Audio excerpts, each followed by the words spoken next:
지금부터 아동돌봄 공공성 강화를 위한 정책 방향 모색을 주제로 대통령 직속 저출산 고령사회위원회가 주최하는 아동돌봄 정책 포럼을 시작하겠습니다. 국민의례는 생략하도록 하겠습니다. 안녕하십니까? 저는 오늘 사회를 맡은 저출산 고령사회위원회 평등권익과장 최명숙입니다. 먼저 오늘 행사를 위해 바쁘신 중에도 이 자리에 참석해 주신 분들과 영상으로 함께 해주신 분들께 감사드립니다. 오늘 포럼은 그동안 저출산 고령사회위원회 아동돌봄 분과위원회에서 아동돌봄 정책이 나아가야 할 방향에 대해 3개 소분과위로 나눠 집중 논의한 내용을 중심으로 마련하였습니다. 오늘 일정을 간략히 말씀드리면 환영사와 영상 축사를 시작으로 주제 발제와 종합 토론이 이어질 예정입니다. 그럼 먼저 오늘 포럼을 주최하는 대통령 직속 저출산 고령사회위원회 박진경 사무처장님의 환영사가 있으시겠습니다. 안녕하십니까? 대통령 직속 저출산 고령사회위원회 사무처장 박진경입니다. 먼저 아동 돌봄 공공성 강화 주제로 정책 포럼을 개최하게 되어 매우 기쁘게 생각합니다. 또한 우리 초대 저출산 고령사회위원회 부위원장이셨던 또 항상 저희 든든한 응원을 해주시고 계신 국회 부의장이신 김상희 부의장님께도 진심으로 감사드립니다. 아울러 오늘 포럼에서 발제를 맡아주신 최영 교수님 또 진미정 교수님 정영묘 교수님께도 감사드리고 종합토론 자장을 맡아주신 정익준 교수님과 토론을 맡아주실 백선희 교수님, 김혜자 연구위원님, 또 교육부, 복지부, 여성가족부 관계자분들께 감사의 말씀을 드립니다. 오늘 포럼은 저출산 고령사회위원회 안에 있는 아동돌봄 분과위원회에서 지난 6개월간 국가의 아동돌봄 정책의 현실적 문제를 좀 진단하고 한 단계 진화하기 위한 새로운 전략과 또 우선 과제를 정성껏 마련해 주셨습니다. 한 분 한 분께 우리 아동돌봄 분과위원회 위원님들 한 분 한 분께 진심으로 감사드립니다. 그동안 아동돌봄 정책은 저출산 정책이나 또 일가정 양립 지원 정책의 일환으로 단기간에 확대하여 발전하긴 하였지만 공적 인프라나 서비스는 여전히 부족하고 특히 공급자 중심의 형편에 따라 부처별 또 사업별로 구분되어 정책을 시행하다 보니 서비스의 사각지대가 상당히 많이 발생하기도 하고 또 서비스 간 차이도 많이 존재하다 보니 결국은 이로 인해 정책 만족도와 또 체감도가 매우 낮게 나타납니다. 지난해 12월 발표된 한국의 어린이 청소년 행복 지수는 OECD 22개 국가 중 최하위로 나왔습니다. 특히 건강과 삶의 만족도가 꼴찌로 나타나고 있습니다. 이러한 아동돌봄 정책의 문제점을 좀 개선해 보기 위해 지난 제4차 저출산 고령사회 기본계획에서는 아동돌봄 기관의 공공성 강화나 서비스 질 제고, 다양하고 유연한 서비스와 또 온종일 돌봄의 지속적인 확충 등을 포함하여 추진 중이며 아동 중심, 수요자 중심의 통합적 서비스가 제공될 수 있도록 서비스 효율화를 위한 운영 기반 마련을 함께 추진하고 있습니다. 그러나 제4차 기본계획 2년 차임에도 아직 통합적 운영으로 전환하기 위한 해결해야 될 과제가 산적해 있습니다. 아동 행복 지수를 높이기 위해 지금 아동 중심의 정책 기반을 좀 견고히 하는데 부처가는 물론이고 전 사회가 함께 집중하여 협력하여 해야 할 시기인 것 같습니다. 이 자리를 시작으로 아동 중심의 관점에서 모두가 행복할 수 있는 돌봄 정책으로 거듭나도록 더 적극적이고 확장적인 대화의 장이 만들어지길 기대합니다. 끝으로 다시 한번 아동돌봄 분과위원회 교수님들, 박사님들께 진심으로 감사드리고 이 땅의 모든 아이들이 행복해지는 그날까지 모두 함께해 주시길 부탁드립니다. 감사합니다. 네, 박진경 사무처장님 감사드립니다. 다음은 초대 저출산 고령사회위원회 부위원장이셨던 김상희 국회 부위원장님의 영상 축사가 있으시겠습니다. 안녕하세요. 국회 부의장 김상희입니다. 아동 돌봄 정책 포럼을 준비해 주신 박진경 사무처장님을 비롯한 관계자 여러분들께 감사 인사를 드립니다. 오늘은 아동 돌봄 정책 강화의 필요성을 함께 되짚어 보는 자리입니다. 새 정부 출범을 앞두고 그간 아동 돌봄 분과위원회에서 열심히 논의해온 과제를 함께 공유하고 논의할 수 있게 되어서 매우 뜻깊은 자리라고 생각합니다. 문재인 정부와 저출산 고령사회위원회는 저출생 정책의 패러다임을 사람 중심의 삶의 질 향상 정책, 모든 세대가 함께 행복한 지속 가능한 사회로 전환하면서 인구 구조 변화에 대응해 왔습니다. 그간 육아기 근로시간 단축 활성화, 배우자 유급 출산 휴가 확대, 남성 근로자의 육아 참여 촉진, 그리고 가족 돌봄 휴가제도 도입과 같은 성과가 있었고요. 돌봄 서비스 또한 대폭 확대하기 위해서 노력해 왔습니다. 그러나 아직 부족합니다. 안타깝게도 우리는 세계 최저 출생률이라는 현실을 마주하고 있습니다. 제도는 다양하게 도입되어 왔지만 청년들의 현실과는 아직도 갭이 큽니다. 여전히 아이를 낳고 기르는 것은 청년들에게 큰 리스크입니다. 지금의 저출생 흐름에서 벗어나기 위해서는 무엇보다 중요한 게 출산과 양육이 행복이 될 수 있는 여건과 환경을 갖추는 일을 이어나가는 것입니다. 정부와 지자체가 아동 돌봄 서비스를 확대해 나가고 있지만 아직 아동 중심 최우선의 원칙을 실현하기에는 불편한 것이 사실입니다. 여성의 노동권을 보장하고 돌봄 공백을 해소하기 위해서는 더 전방위적이고 촘촘한 지원을 해야 합니다. 그런 의미에서 오늘 이 자리가 더 큰 도약을 위한 발돋움이 될 것이라 확신합니다. 다양한 돌봄의 현장을 어떻게 국가가 통합하고 짜임새 있게 운영할 것인가 하는 우리의 고민을 구체화하는 계기가 되길 기대합니다. 토론회 자장 발제 토론을 맡아 현장에 참여해 주신 여러분께 깊은 감사의 말씀 드립니다. 저 또한 문재인 정부 저출산 고령사회위원회 초대 부위원장으로서 일하며 아이 키우기 행복한 사회를 만들기 위한 노력을 멈추지 않겠습니다.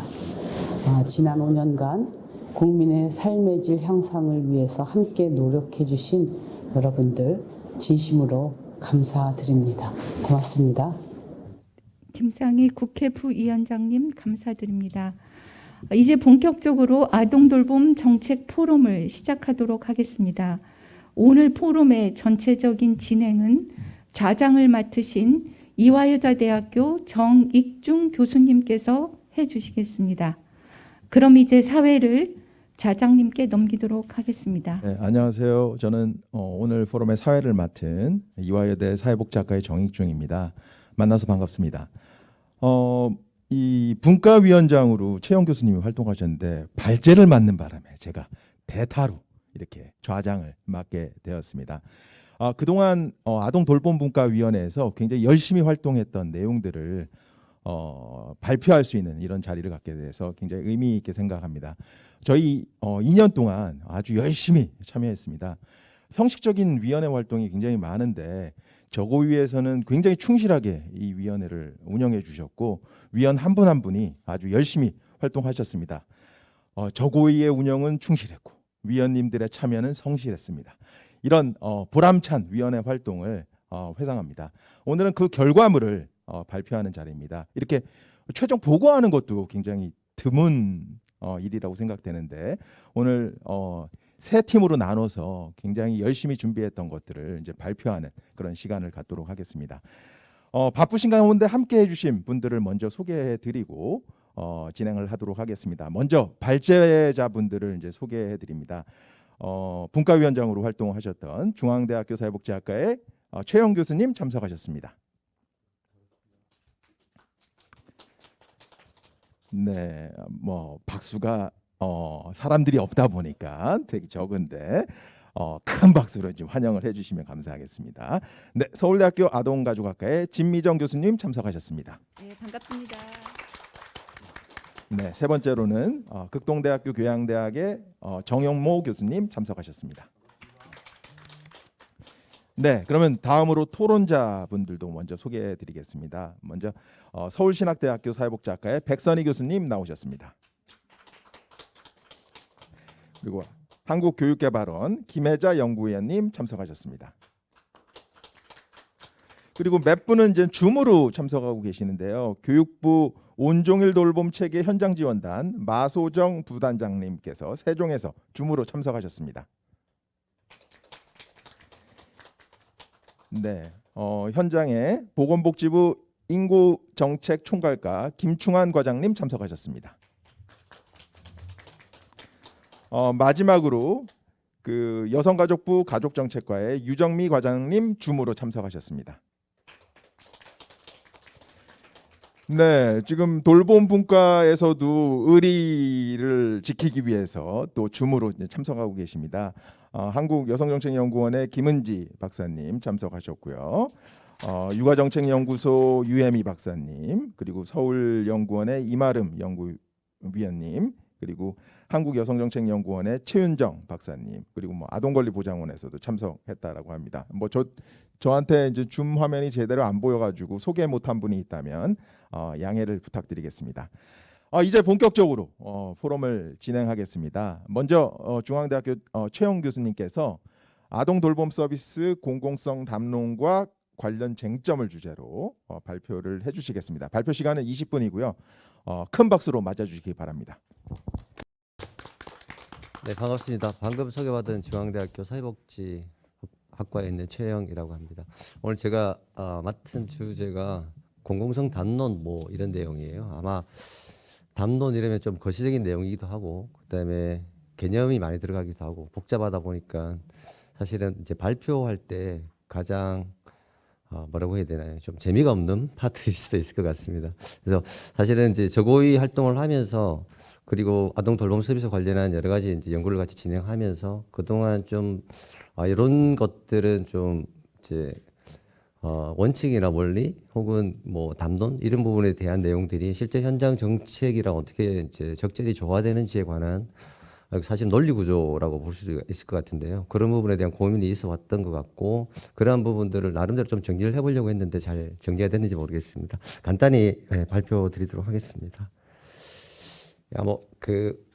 저희 이름이 저출산 고령사회위원회가 사실은 이제 저희가 가장 핵심적으로 다루고 있는 내용이 결국은 돌봄 위기와 관련된 어르신 돌봄이나 아이들 돌봄, 그다음에 또 뭐 이후에는 장애인 돌봄까지도 갈 수 있을 것 같은데요. 이런 돌봄 문제일 것 같습니다. 사실은 뭐 복지국가 시스템으로 보면은 초기에 소득 보장에 관한 위험 이게 1차적 위험이라고 볼 수가 있고요. 최근에 한 20, 30년 전부터 많이 얘기해왔던 게 신사회적 위험이라고 얘기했던 학자들이 얘기했던 것들이 결국은 인구사회 구조 변동에 따른 새로운 위기와 관련되어 있고 그 부분 그런 위기의 대부분은 이제 돌봄 위기와 관련이 되어 있다 이렇게 좀 볼 수가 있을 것 같습니다. 뭐 인구사회 구조 변동 같은 경우는 핵가족화라든지 그다음에 여성의 노동시장 참여가 증가하고 있는 부분이라든지 그다음에 뭐 노령화라든지 저출산 문제 이런 부분에 대한 것들이 우리 사회 위기로 다가오고 있는 부분들이 있고요.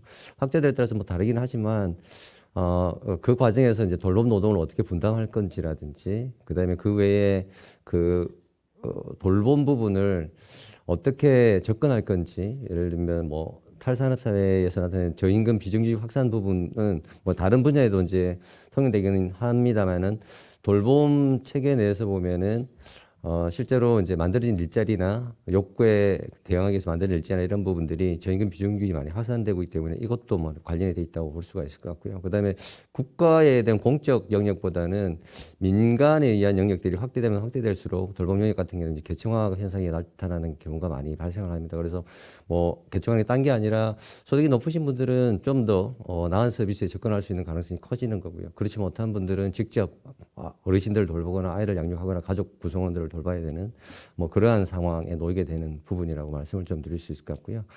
앞에서 말씀드린 바와 핵심은 어쨌든 돌봄과 관련이 되어 있다고 말씀을 드릴 수 있을 것 같고, 간단하게 요약을 하면 뭐 어르신하고 그다음에 아이들에 대한 돌봄 필요성이 많이 증가하고 있는데, 반면에 기존에 이제 가족 내 주로 돌봄 기능을 돌봄을 좀 담당을 했다고 그래야 되나요? 부담을 지어왔던 가족, 그 가족 내에서도 특히 이제 여성의 노동시장 참여가 많이 증가하다 보니까 가족 내 돌봄 기능이 약화되고 있고, 이로 인해서 새로운 그 돌봄을 지원하기 위한 시스템이 좀 필요한 상황이 되었다, 이렇게 말씀을 드릴 수 있고요. 가장 먼저 보통 그 돌봄, 가구 내에, 가족 내에 돌봄의 욕구가 생겼을 때 우리가 많이 이용하는 게 사적 서비스가 되겠죠. 근데 사적 서비스는 아까 말씀드린 바와 같이 이제 비용을 지불할 수 있는 분들만 이용할 수 있는, 그래서 그렇지 못한 사람들은 여전히 위기에서 벗어나지 못한 이런 현상들이 나타날 수 있는 부분들이 있습니다. 그리고 그런 사적 서비스가 확대되다 인해 가지고 돌봄 노동시장 자체도 또 저임금 비정규직 확산되는 이런 문제점들이 나타날 수 있고요. 어쨌든 이러한 부분들을 해결하기 위한 논의들 중에 하나가 이제 뭐 사회적 돌봄이라든지 그다음에 돌봄의 사회화 이런 내용이라고 말씀을 좀 드릴 수 있을 것 같습니다. 그래서 기존에 가족 내에서 특히 이제 여성들에게 이제 뭐 부담이 씌워졌던 돌봄이라는 부분이 지금은 가족뿐만 아니라 국가나 시장, 지역사회, 가족 뭐 다양한 복지 제공자들의 역할이 필요한 상황이다. 이런 게 이제 사회적 돌봄의 큰 개념이라고 보시면 될 것 같고요. 거기서 돌봄의 사회화 부분은 뭐 학자들이 좀 다르긴 합니다만은 비슷한 얘기긴 한데,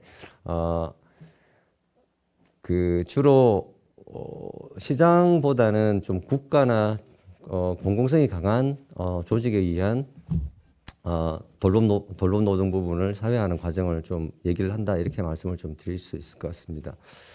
그래서 그 개념들은 이제 간단하게 좀 정리를 해놨는데 한번 보시면 될 것 같고요. 사실은 이제 공공 영역에서 제공하는 사회적 돌봄 서비스 같은 경우에 아까 말씀드린 뭐 시장에서도 제공할 수 있고 민간에서도 제공할 수도 있지만, 기본적으로 이제 공적 영역이 상당히 강한 특성들이 있는데, 우리가 알고 있는 돌봄 서비스 같은 경우에는 이제 준공공재 혹은 공공재 성격이 상당히 강하다고 얘기를 많이 합니다. 그래서 뭐 예를 들면 경험제의 특성을 얘기도 하긴 하는데요. 사실은 서비스는 여기 지금 말씀드리는 돌봄 서비스 같은 경우에는 이용하지 않으면 서비스 내용이나 질에 대한 정보를 획득이 상당히 어려운 그러한 재화들입니다. 그러다 보니까 이용하시는 분들이 제대로 이용하기가 상당히 힘든 상황에 놓이는 경우들이 많고요. 특히 지금 저희가 다루고 있는 그 돌봄의 위기에 놓이는 가구에 가장 욕구가 많으신 분들이 어르신들이랑 뭐 그다음에 영유아가 될 텐데, 이분들 같은 경우에는 이용자가 본인이 이용했을 때 진짜 내가 받고 있는 서비스 질이 좋은지 나쁜지 이런 걸 판단할 수 있는 그런 부분이 사실은 크지 않습니다. 다르게 얘기하면 합리적 선택을 하기가 되게 힘든 상황에 놓여 있는 계신 분들이라고 얘기를 할 수가 있고요. 그러다 보니까 다양한 형태의 공적 개입이 필요한 서비스라고 얘기를 할 수가 있고요. 그러다 보니 이제 사회적 돌봄에 관한 아까 민간도 가능하다고 말씀드리긴 했습니다만 공공성 논리가 확대된 측면들이 있지 않을까, 이렇게 생각을 해볼 수 있을 것 같습니다. 기본적으로 이제 공공성 관한 논리도 상당히 다양한데, 이걸 뭐 학문 분야별로도 여러 가지 이제 개념들이 나오고 있어서 합의된 정의를 좀 만들기는 힘들긴 합니다만, 일반적으로는 이제 행위 주체로서 국가나 공공조직 이 이제 공공재로 간주되는 재화나 서비스를 생산 공급하는 그런 활동들을 우리가 흔히들 이제 공공성이라고 얘기를 합니다. 물론 앞에서 말씀드린 바와 같이 꼭 국가나 공공조직이 아니더라도 민간 영역에서도 공적인 공익적 목적으로 그러한 서비스를 제공한다면 이것도 공공성이 있다고 얘기를 할 수가 있을 것 같습니다. 하지만 우리가 일반적으로 저희가 많이 얘기할 때는 이제 공적 영역에서 제공하는 서비스의 개념이 상당히 강한 측면들이 있다, 이렇게 말씀드릴 수 있을 것 같고요. 앞에서 말씀드린 사회적 돌봄 서비스 같은 경우에는 결과적으로 보면은 이러한 공공성을 강화하기 위해서는 국가의 여러 개입들이 필요한 내용들, 특히 아까 말씀드린 민간뿐만 아니라 국가의 영역에서 개입이 필요한 상황들에 대한 기존 학자들이 정리를 이제 여러 파트에서 해놓은 부분들이 있긴 한데요. 좀 정리를 해보면 결국은 이제 국가에서 욕구가 있는 대상자를 좀 더 많은 대상자를 포괄을 하고, 그다음에 이들에게 적절한 서비스, 양질의 서비스를 공급하고 필요하다면 누구나 접근할 수 있도록 해주는 것, 그다음에 그걸 하기 위한 여러 가지 재정적 책임 등을 공공이 지는 것, 이런 것들을 우리가 공공성 확보라고 얘기할 수 있지 않을까, 이렇게 좀 말씀을 드릴 수 있을 것 같고요. 그러면 이제 아까 말씀드린 첫 번째 대상 자격에 관한 거랑, 그다음에 좀 더 많은 사람들을 포괄하는 것, 그다음에 접근성을 강화하는 것, 양질의 서비스를 이제 확보하는 것, 그다음에 거기에 대한 재원을 마련하는 것, 뭐 세 가지 좀 나눠서 우리가 생각을 좀 해볼 수 있을 것 같은데, 보통은 이제 대상 같은 경우에는 포괄성을, 그러니까 대상자 폭을 넓힌다는 의미로 많이 사용되는 게 이제 보편주의라고 얘기를 할 수가 있고요. 그 반대되는 개념이 선별주의라는 개념이 있긴 합니다만은, 일반적으로는 이제 국가가 서비스를 제공하면서 욕구가 있는 사람들에게 가능한 한 모든 사람들을 포괄하는 형태가 공공성을 높이는 혹은 공공성이 높은 서비스다, 이렇게 이제 정의하는 경우들이 많습니다.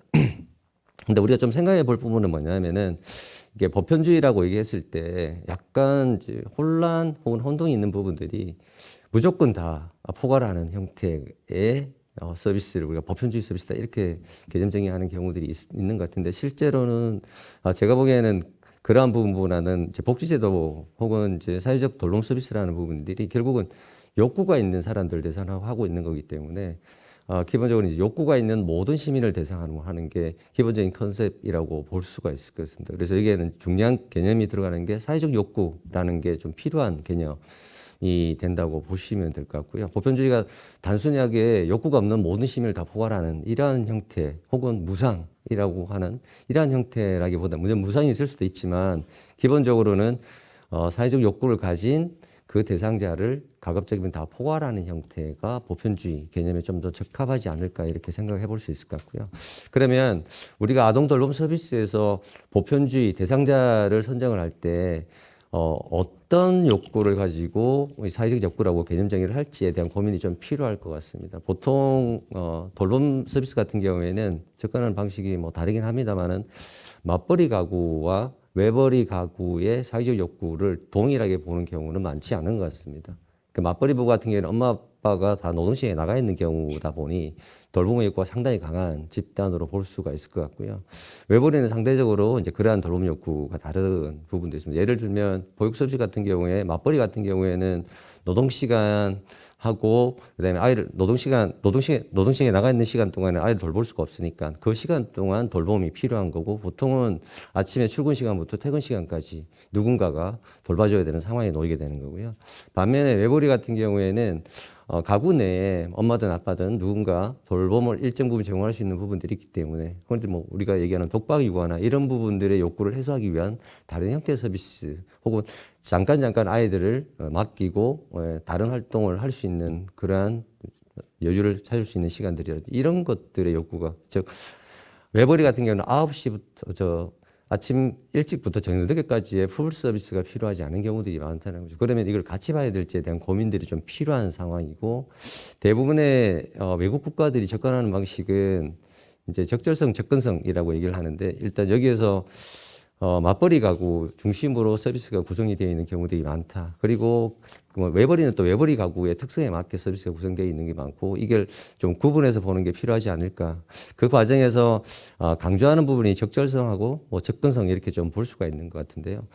사실은 이제 돌봄 서비스가 원래 가족 내에 제공되다가 1차적으로 이제 외주화라고 해야 되나, 외부에서 찾은 부분들이 민간 영역이었고 시장 영역이었던 것 같습니다. 그러다 보니까 높은 비용을 지불하고 서비스를 이용할 수밖에 없었던 상황에 놓였던 부분들이 있었고요. 그러다 보니까 아까 계층 환생이 심해지는 현상들이 생겼던 거고, 욕구가 있어도 이용하지 못하는 그런 사람들이 생겼던 거고요. 그래서 그런 문제를 해결하기 위해서 공적 영역에서 제공하는 서비스는 욕구가 있으면 누구나 다 이용하되, 너무나 비싼 비용, 가구의 소득에 엄청나게 큰 부담을 주는 비용으로 이용하는 것은 적절하지 않을 수 있죠. 접근성을 제한할 수 있기 때문에 양질의 서비스를 적절한 비용으로 욕구가 있는 모든 가구가 이용할 수 있도록 제공하는 것, 이게 아마 정부가 해야 될 공적 역할의 하나지 않을까. 그래서 사실 요 개념을 가지고 접근을 하고 있는 경우들이 많다. 이렇게 좀 말씀을 드릴 수 있을 것 같고요. 그 다음으로 저희가 좀 고민해 봐야 될 지점 중에 하나예요. 그렇다면 보육 서비스는 그리고 교육 서비스는 어떤 욕구에 기반해, 어떤 사회적 욕구에 기반했는지는 고민이 좀 필요한데, 돌봄 서비스는 아까 말씀드린 특히 보육 서비스 같은 경우는 맞벌이 가구, 물론 이제 외벌이 가구도 돌봄 욕구가 있긴 한데 형태가 좀 다를 수 있다 말씀드리긴 했는데요. 기본적으로 보육 서비스는 맞벌이 가구의 풀 서비스는 돌봄 욕구에 기반하는 게 적절하지 않는가라는 고민을 좀 해볼 수가 있고, 실제 이제 외국의 경우 보시면 스웨덴 보육 서비스 같은 경우에도 기본 조건이 부모가 학업이나 노동시장 참여, 특별한 욕구가 있는 경우 아동을 대상으로 하는 부분들이 있습니다. 다르게 말씀하면 돌봄 욕구가 강한 쪽에 가구에다가 집중적으로 지원을 하고 있다고 보시면 될 것 같고요. 그다음에 교육 서비스는 사실은 우리가 얘기하는 사회적 욕구가 조금 다른 형태일 수 있을 것 같습니다. 그래서 최근에 이제 영유아 교육 보육에 대한 특히 교육 부분에 대한 유아 연령대 이게 강조되면서 우리가 사회적으로 간주할 수 있는 사회적 욕구라는 거는 결과적으로 아동의 동등한 교육 기회를 초등 연령대에서 조금 더 내려가지고 유아기까지 혹은 뭐 영아기까지 갈 수도 있겠습니다만 유아기까지 확대하는 것이라고 볼 수가 있고요. 그러면 거기에서 우리가 생각할 수 있는 사회적 욕구는 그리고 보편성이라고 하는 부분들은 모든 아동이 대상이 될 수가 있겠죠. 그리고 보육 서비스는 모든 맞벌이 가구나 혹은 돌봄 욕구가 있는 가구가 대상이 될 수가 있고, 사실은 어떻게 보면 좀 다른 사회적 욕구로 표현할 수 있지 않을까라는 생각이 들고요. 그러다 보니 이제 논의가 좀 복잡해질 수 있는데, 우리가 지금 하고 있는 무상보육 체계가 그러면 어떤 사회적 욕구에 기반하고 있는지, 교육적 욕구에 기반하고 있는지, 아니면은 돌봄 욕구에 기반하고 있는지, 돌봄 욕구에 기반하고 있다면 어떤 가구에 어떤 돌봄 욕구에 기반하고 있는지에 대한 고민이 좀 필요한 상황이라고 볼 수가 있을 것 같습니다. 사실 이제 아까 말씀드린 바와 같이 이제 맞벌이 부부 같은 경우는 당연히 풀 서비스가 뭐 무상이든 어떤 형태로든 제공되는 게 필요한데, 그렇지 않은 경우에도 이러한 서비스가 필요한지에 대한 고민이 좀 필요한 상황이지 않을까라는 생각을 해봅니다. 현재로는 이제 기본보육, 연장보육을 최근에 정부에서 개편을 했는데요. 어떻게 보면 기본보육 같은 경우에는 뭐 영유아 같은 경우에, 유아 같은 경우에는 교육적 목적이 강화된다고 한다면 동등한 교육 기회라는 아동의 이제 보편적인 욕구에 기반해서 모든 아동을 포괄하는 형태가 가능할 수 있을 것 같고요. 그다음에 연장보육 같은 경우에는 어쨌든 맞벌이 부부 같은 경우에는 오후 늦게까지 아이들을 이제 돌봄을 제공받아야 되는 욕구가 강하기 때문에 그렇게 구분할 수 있을까? 뭐 이런 고민도 가능할 것 같습니다. 만약에 그게 가능하다면, 아이고 제가 시간을 너무 많이 썼네요. 영아기는 또 어떻게 해야 될지 여기에 대한 고민들, 영아기까지 교육 욕구를 확장시키는 게 필요한지 0세나 1세까지 뭐 이런 고민들이 또 추가로 있고요. 그다음에 유아기에 만약에 교육적으로 강화한다면 유보통합 형태가 적절할지 아니면 K학년제가 적절할지에 대한 고민, 아니면은 그걸 갖다가 K학년도 시작해서 차츰차츰 5세부터 4세, 3세 이렇게 내리는 게 적절할지 이런 고민도 좀 필요할 것 같습니다. 아마 그 부분은 뒤쪽에서 좀 다뤄주실 것 같고요. 스웨덴 같은 경우도 살펴보니까 사실은 유보통합 1세부터 5세까지 교육적 요소를 강화하는 그 과정이 37년 이상 거의 40년 가까이 걸렸더라고요. 시작은 5세부터 좀 시작을 하고 이후에 사회적 여건이 확충됨에 따라서 4세, 3세 이렇게 내려가는 경우들이 많고요. 보통 뭐 핀란드 같은 경우는 6세 같은 경우에는 교육적 요소를 강화하는 의무교육 형태로 가고 그다음에 나머지는 좀 다른 형태로 접근한다든지 하여튼 그런 고민들이 좀 필요한 것 같고요.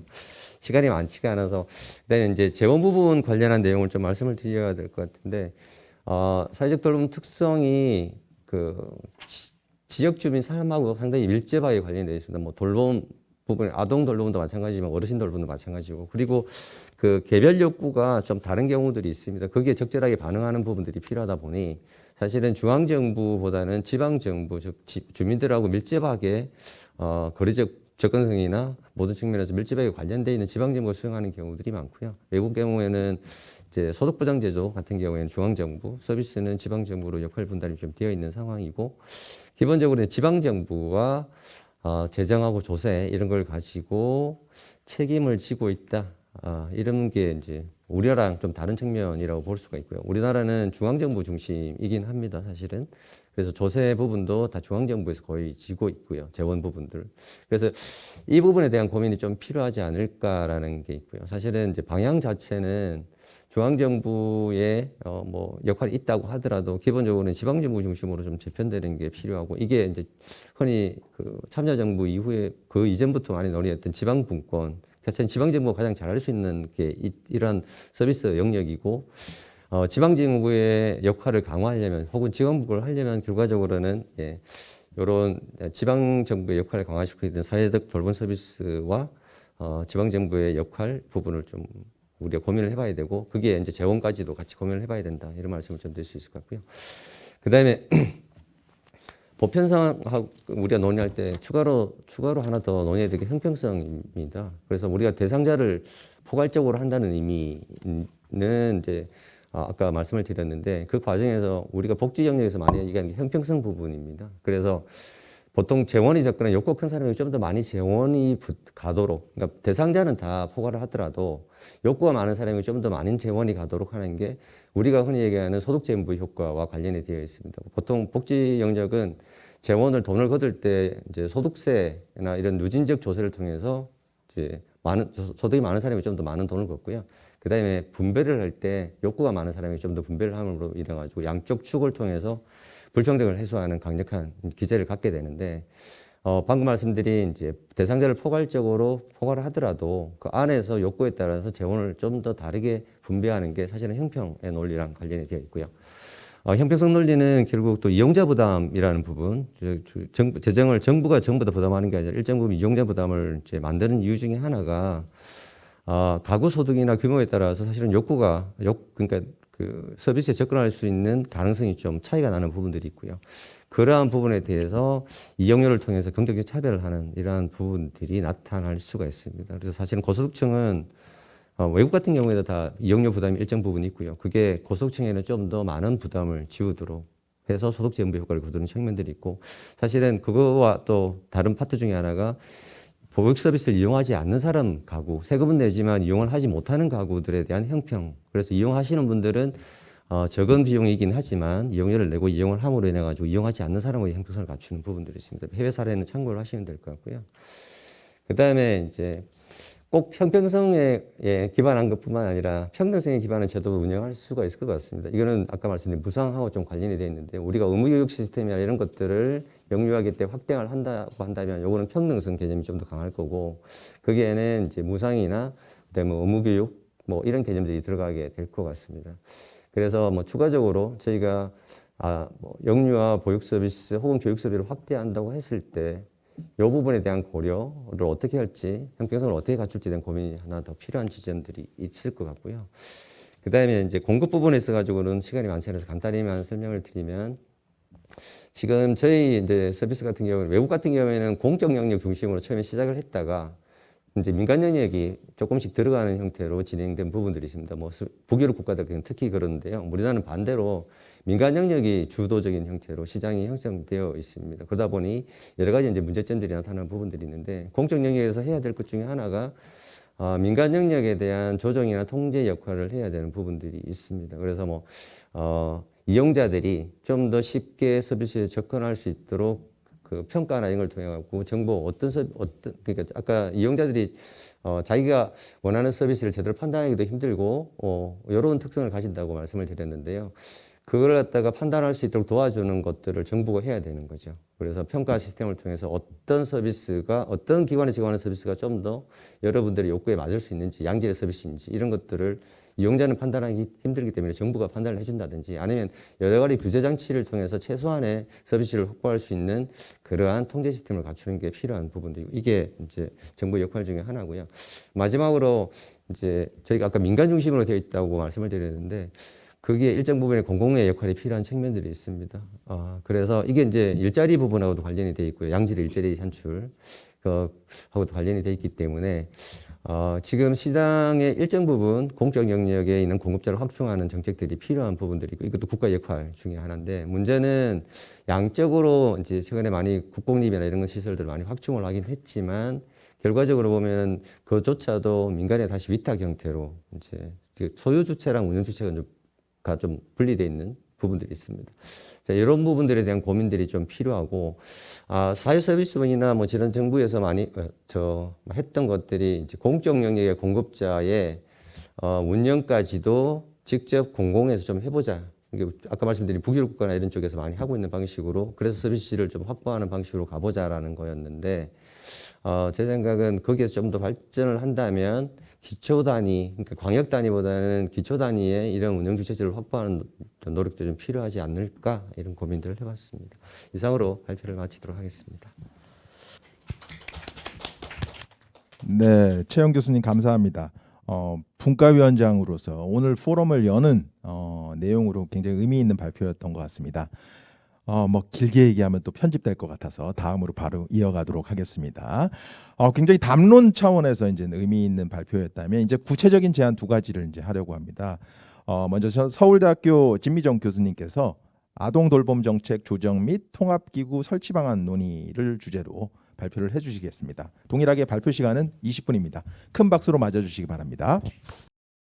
네, 감사합니다. 저는 서울대학교 아동가족학과에 있는 진미정입니다. 제가 오늘 발제할 내용은 저출산고령사회위원회 아동돌봄 분과에서 함께 활동한 한국여성정책연구원의 김은지 박사, 육아정책연구소 유혜미 박사, 서울연구원의 이마른 박사, 그리고 충북대학교 아동복지학과의 최은영 교수가 함께 공동으로 준비한 이슈페이퍼의 내용을 발췌한 것입니다. 저희가 지난 몇 개월 동안 함께 고민하고 논의했던 내용은 아동에게 더 좋은 돌봄을 제공하기 위해서 정부가 무엇을 해야 할 것인지, 그리고 존재하는 정책적 걸림돌은 무엇인지, 그런 걸림돌들 중에서 시급하게 다뤄야 하는 것들은 무엇이며 다른 나라들은 그런 문제들을 어떻게 어떤 정부 조직으로 해결하고 있는지 그런 것들을 전반적으로 검토하면서 아동 돌봄의 조정과 통합을 위한 정책 방안의 단초를 마련하는 것이었습니다. 그 내용들을 지금부터 간략하게 말씀드리도록 하겠습니다. 아동돌봄 서비스는 돌봄이 필요한 아동에게 사회적 돌봄을 제공해서 건강하게 성장 발달할 수 있도록 돕는 데 목적이 있습니다. 그러니까 1차적으로 안전과 보호의 서비스를 제공하는 것을 넘어서서 성장과 발달을 위해서 적극적으로 지원하는 것이 아동돌봄 서비스입니다. 이런 아동돌봄 서비스는 아동들의 생애 초기의 출발선의 평등과 직접적으로 연결된다는 측면에서 매우 중요한 문제라고 생각합니다. 아동 권리의 측면에서 보면 영유아기 돌봄도 물론 중요하지만 아동기 전반을 포괄하는 돌봄을 우리가 어떻게 생각할 것인가, 패러다임을 잡을 것인가 하는 것이 중요한 이슈가 됩니다. 그동안 아동 돌봄 정책은 저출산 정책이나 일가정 양립 지원의 정책으로 다루어지면서 양적으로 많이 확대가 되어 왔습니다. 그런데 아동 돌봄과 관련된 권리를 생각을 해보자면 보편적 시민권의 관점에서 세 가지 권리를 내포하고 있습니다. 첫 번째는 좋은 돌봄을 받을 권리이고요. 두 번째는 돌봄으로부터 해방될 권리, 세 번째는 돌봄을 할 수 있는 권리를 할 수 있는 시간을 가질 권리입니다. 그동안 우리가 아동 돌봄에 접근하던 방식은 이 두 번째와 세 번째에 초점을 맞춰서 어떻게 돌봄을 사유할 것인가 또는 그것과 상충되지 않도록 가족의 돌봄 시간을 보장해 줄 것인가에 굉장히 많은 관심을 기울이고 접근해 왔는데 지금은 아동 중심으로 아동이 어떻게 하면 더 좋은 돌봄을 받게 할 것인가 아니면 평등하고 공평한 돌봄을 받게 해줄 것인가에 초점을 맞춰서 패러다임을 전환할 시점이 되었습니다. 지난 2년 동안 저희가 코로나를 경험하면서 이런 일상적인 돌봄뿐만이 아니라 사회적인 재난이 발생했을 때 우리가 이런 돌봄에 대응하는, 신속하게 대응하는 체제를 잘 갖추고 있는가 이런 부분에 대해서도 반성이 되었고 또 이런 돌봄 공백을 해소하기 위해서는 통합적인 대응이 중요하겠다라고 하는 것도 알게 되었습니다. 사실 저희가 지금 아동 돌봄이라는 말을 쓰기는 하지만 그동안 정부에서는 아동 돌봄이라는 말 대신에 영유아 돌봄 또는 초등 돌봄이라는 말로 분리를 해서 접근을 해왔습니다. 영유아 돌봄은 잘 아시는 것처럼 그 안에서도 또 연령이 구분이 되어서 영아와 또 유아를 나누기도 하고 기관 보육이나 가정 보육을 나누기도 합니다. 그래서 어쩌면 촘촘하게 다양한 종류의 서비스를 우리는 개발을 해왔고 이런 것들이 보건복지부나 여성가족부, 교육부에서 소관을 하면서 관리를 하고 있습니다. 잘 아시는 것처럼 우리나라의 아동들은 아주 일찍부터 이런 서비스를 이용하기 시작합니다. 만 0세를 제외하면 1세부터 거의 80%, 90%의 비율에 달하는 아이들이 이런 다양한 서비스들을 이용하고 있기 때문에 이 서비스의 질이 어떠한 것인가, 어떻게 제공되는 것인가가 아이들의 삶의 질에 매우 크게 영향을 미치는 요인이 됩니다. 초등 돌봄과 관련해서도 우리는 다양한 서비스를 가지고 있는데요. 2004년 가장 먼저 도입된 초등 돌봄 교실을 비롯해서 지역아동센터나 청소년 방과후 아카데미, 또 다함께 돌봄센터, 작년부터 시행하게 된 학교 돌봄터 등 다양한 전달 체계들을 가지고 있습니다. 그리고 이런 전달 체계들이 교육부나 보건복지부 또는 여성가족부에서 소관하면서 정책을 시행하고 있습니다. 초등 돌봄 서비스를 이용하는 아동 수도 보시면 사실 아동 인구가 급격하게 감소하고 있음에도 불구하고 초등 돌봄 서비스를 이용하는 아이들은 줄어들지 않고 오히려 증가하고 있는 상황이고, 앞으로도 이런 초등 돌봄에 대한 수요가 감소하지 않고 오히려 증가할 수 있다는 점을 이런 통계를 보면서 알 수 있습니다. 그동안 이렇게 분절적으로 제공되어 왔던 돌봄 서비스에 대한 반성이나 성찰이 정부 내부에서 없었던 것은 아닙니다. 사실 오히려 굉장히 많은 시도들이 있어 왔고, 영유아 돌봄을 살펴보면 그런 노력의 일환으로 2012년부터 표준교육 과정이 도입되었고, 또 부처 협업과제로 보육 유아교육 국가 책임제도 명시화된 적이 있었고, 그러한 여러 가지 노력들을 통해서 정보 공시라든가 평가 체계를 연계하는 일이라든가 결제 카드를 통합하고 시설 기준을 정비하고 재무 회계 규칙을 통합하는 것과 같이 실제 현장에서 이런 다양한 전달 서비스 기관들을 운영하는 곳에서 운영상의 통합이 이루어질 수 있는 여러 가지 방안들이 마련된 것이 성과이기도 합니다.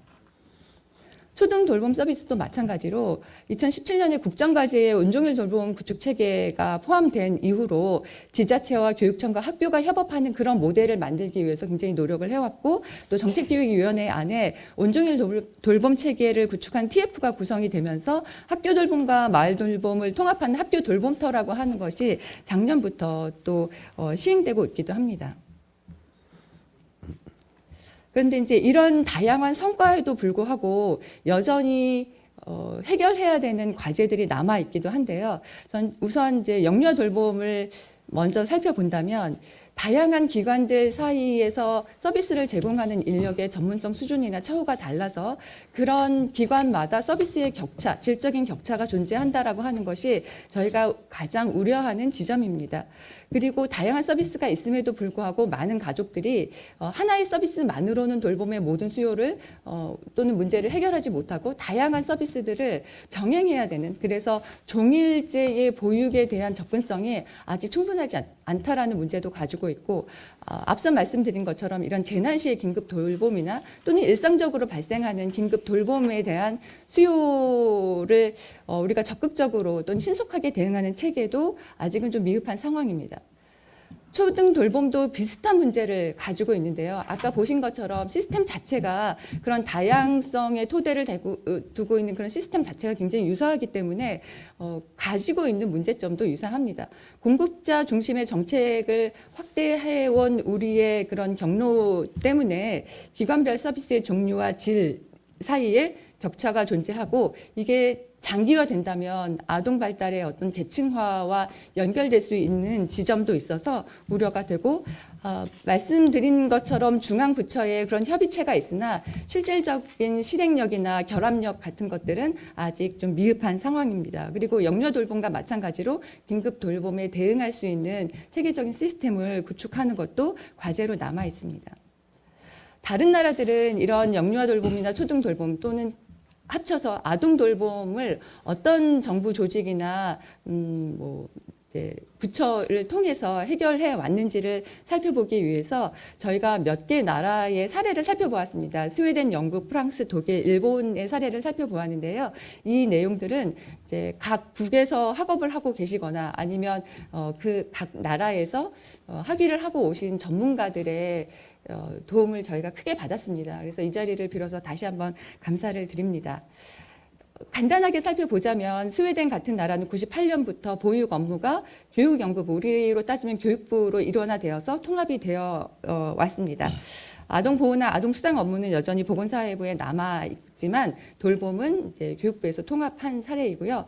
영국도 마찬가지로 98년부터 취약전 아동의 돌봄과 교육과 가족정책을 통합해서 부처를 새로 신설하였다가 2010년부에는 다시 교육부로 이름을 개편하면서 돌봄을 교육부에서 담당을 하고 있습니다. 프랑스는 우리나라처럼 아동의 연령에 따라서 구분이 되어 있는데 영유아 보육은 보건연대부에서 그리고 3세부터는 엄마 학교라고 해서 정규 교육 과정에 의무화되어서 교육청소년체육부에서 소관하고 있습니다. 그리고 영유아들 중에서도 엄마 학교에 좀 조기 입학하고 싶은 아이들은 허용을 함으로 해서 교육 중심으로 통합하려고 하는 시도도 엿볼 수 있었습니다. 독일 사례 같은 경우에는 가족노인 여성 청소년부에서 포괄적 가족정책의 일환으로 영유아 돌봄과 초등 돌봄 정책을 소관하고 있고 실질적인 집행은 주정부 차원에서 전담하고 있습니다. 일본은 오랫동안 영유아 돌봄만 보자면 이제 분리가 되어 있었는데 후생노동성에서 영유아 보육과 가족정책, 문부과학성에서 중등교육에서 유아교육 정책을 소관하다가 2014년부터 본격적인 통합 논의가 시작되어서 2015년에는 내각부 안에 아동 영유아 양육 본부를 설치했고 작년에는 아동 가정청을 설치해서 후생 노동성에 있었던 아동 정책을 이관해서 운영하고 있습니다. 이러한 사례들을 보았을 때 몇 가지 저희가 정리를 해본 점은 스웨덴이나 영국처럼 교육 개념을 조금 더 넓게 확장해서 교육 중심으로 아동 돌봄을 통합하는 사례도 찾아볼 수 있었고 독일처럼 연방정부에서는 사회정책 중심으로 돌봄을 통합하되 실질적인 실행과 역할은 주정부 또는 지방자치에 일임하고 있는 그런 사례도 찾아볼 수 있었습니다. 일본처럼 별도의 상위기구나 조직을 설치하는 사례도 있었고요. 그런데 이제 이런 국가들의 사례는 사실 이원 내각제에 입각한 국가들의 사례로 부처 조정이나 통합이 비교적 자유로운 특징을 갖고 있어서 이렇게 부처의 칸막이가 높고 중앙 정부 또는 대통령 중심의 이런 정치 체제를 가지고 있는 우리나라와 똑같이 비교를 하거나 아니면 쉽게 우리가 벤치마킹 할 수 있는 사례는 아니었습니다. 이런 해외 사례를 살펴보고 그리고 그동안은 정부에서 했던 다양한 통합과 조정의 시도들을 전반적으로 검토해서 저희가 생각했었던 이런 아동 돌봄의 조정과 통합을 위한 정책 제안은 우선 정부 부처를 통합하는 것 이전에 통합의 여건을 조성하는 것이 먼저 선결되어야 한다라는 점입니다. 이를 위해서는 통합 추진을 위한 일시적인 기구를 신설하고 그 안에서 중요하고 시급한 문제들을 먼저 해결함으로 해서 통합 기반을 마련하는 것이 중요하다고 생각했고요. 그런 의미에서 두 단계로 나눠서 접근할 수 있겠다고 보았습니다. 첫 번째 단계는 가칭 아동돌봄 통합추진단이라고 하는 것을 국무조정실이나 대통령 직속기관으로 설치해서 통합의 법적 제도적 기반을 마련하는 단계입니다. 지금도 저출산고령사회위원회가 있고 또는 사회부총리가 이런 아동돌봄 정책을 총괄하도록 규정되어 있으나 사실 정부조직법상 아동돌봄 사무가 명시화되어 있지 않고 저출산고령사회위원회도 사실 이런 강한 행정력을 가지기에는 좀 한계가 있는 형태가 아닐까라고 생각을 하였습니다. 그래서 가칭 아동돌봄 기본법을 제정하고 또 아동돌봄 종합계획을 수립해서 아동돌봄의 종합설계, 그러니까 영유아 안에서 유아교육과 보육을 어떻게 통합할 것인가, 초등돌봄 안에서 어떻게 통합할 것인가, 그렇게 각각 분리해서 접근하는 것뿐만이 아니라 영유아 돌봄부터 초등돌봄까지 어떻게 이걸 쭉 연속성상에서 아동들이 불편함 없이 최고의 수준의 서비스를 받게 할 것인가라고 하는 것에 로드맵과 세부 과제를 제시할 필요가 있다고 보았습니다.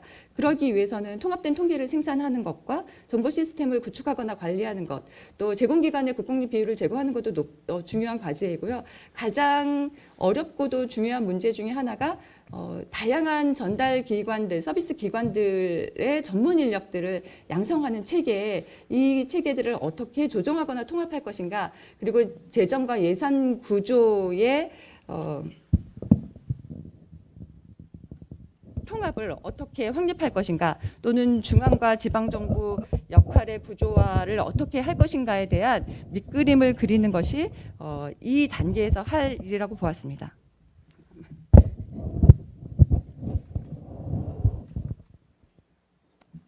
네. 두 번째 단계는 이런 제도적 기반이 좀 마련된 이후에는 아동돌봄 정책의 통합적 시행을 위한 부처의 개편을 논의하는 단계가 될 텐데요. 두 가지 안이 가능하다고 보았습니다. 첫 번째 안을 먼저 말씀드리면 대상 중심으로 돌봄 정책을 총괄하는 부처를 개편하는 방식인데 독일의 사례를 참조한 방식입니다. 영유아와 초등 돌봄, 아동 청소년 보호, 청소년 활동 지원, 가족 정책까지 포괄하는 부처를 신설하거나 기존 부처를 재편하는 방식이고, 이렇게 한다면 그동안 돌봄이라고 하는 것이 맞벌이 가정에 지원하는 서비스 또는 여성의 일가정 양립을 지원하는 서비스로 되게 협소하게 정의되었던 그런 패러다임에서 벗어날 수 있고, 아동 중심의 돌봄 서비스를 유기적으로 설계하는 것이 가능할 것이라고 보았습니다. 그러니까 아동의 입장에서 보면 영아부터 청소년까지 생애주기별 정책들이 또는 서비스의 연속성을 확보할 수 있고, 또 가족의 입장에서 보면 이런 돌봄 서비스뿐만이 아니라 현금 지원이나 휴가 휴직 제도, 부모 지원과 같은 연계 가능성이 높은 정책들을 포괄할 수 있는 장점도 가지고 있습니다. 그러나 이런 안은 교육과 돌봄이 분절되어 있는 현재의 문제를 극복하는 데는 다소 한계가 있는 안입니다. 두 번째 안은 아동 청소년 대상 돌봄 및 교육 정책을 통합하는 부처 개편안으로 스웨덴이나 영국의 사례를 참조하는 것입니다. 돌봄과 교육의 이분법적인 패러다임에서 벗어나 적극적인 교육 투자 차원에서 아동 돌봄 정책을 시행하는 정책인데요. 이렇게 된다면 교육에 관심이 매우 높은 우리나라 한국 사회의 특성상 교육 중심 통합에 대한 부모의 수용도가 높을 수 있고, 또 학교 시설이나 자원을 활용할 수 있다는 그런 장점도 있습니다. 또한 바로 이어서 우리가 논의하게 될 K학년제 도입이나 초등교육 전반의 재구조화를 도모하기도 용이한 방안입니다.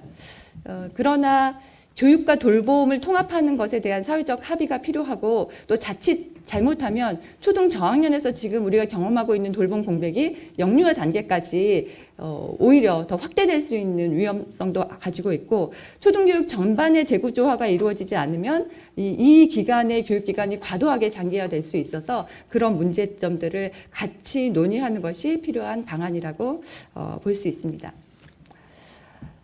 저희가 지금까지 말씀드린 내용은 저희가 이제 생각했던 이런 방안들이 베스트 솔루션이다, 뭐 이런 거를 말씀드리는 것은 아니고요.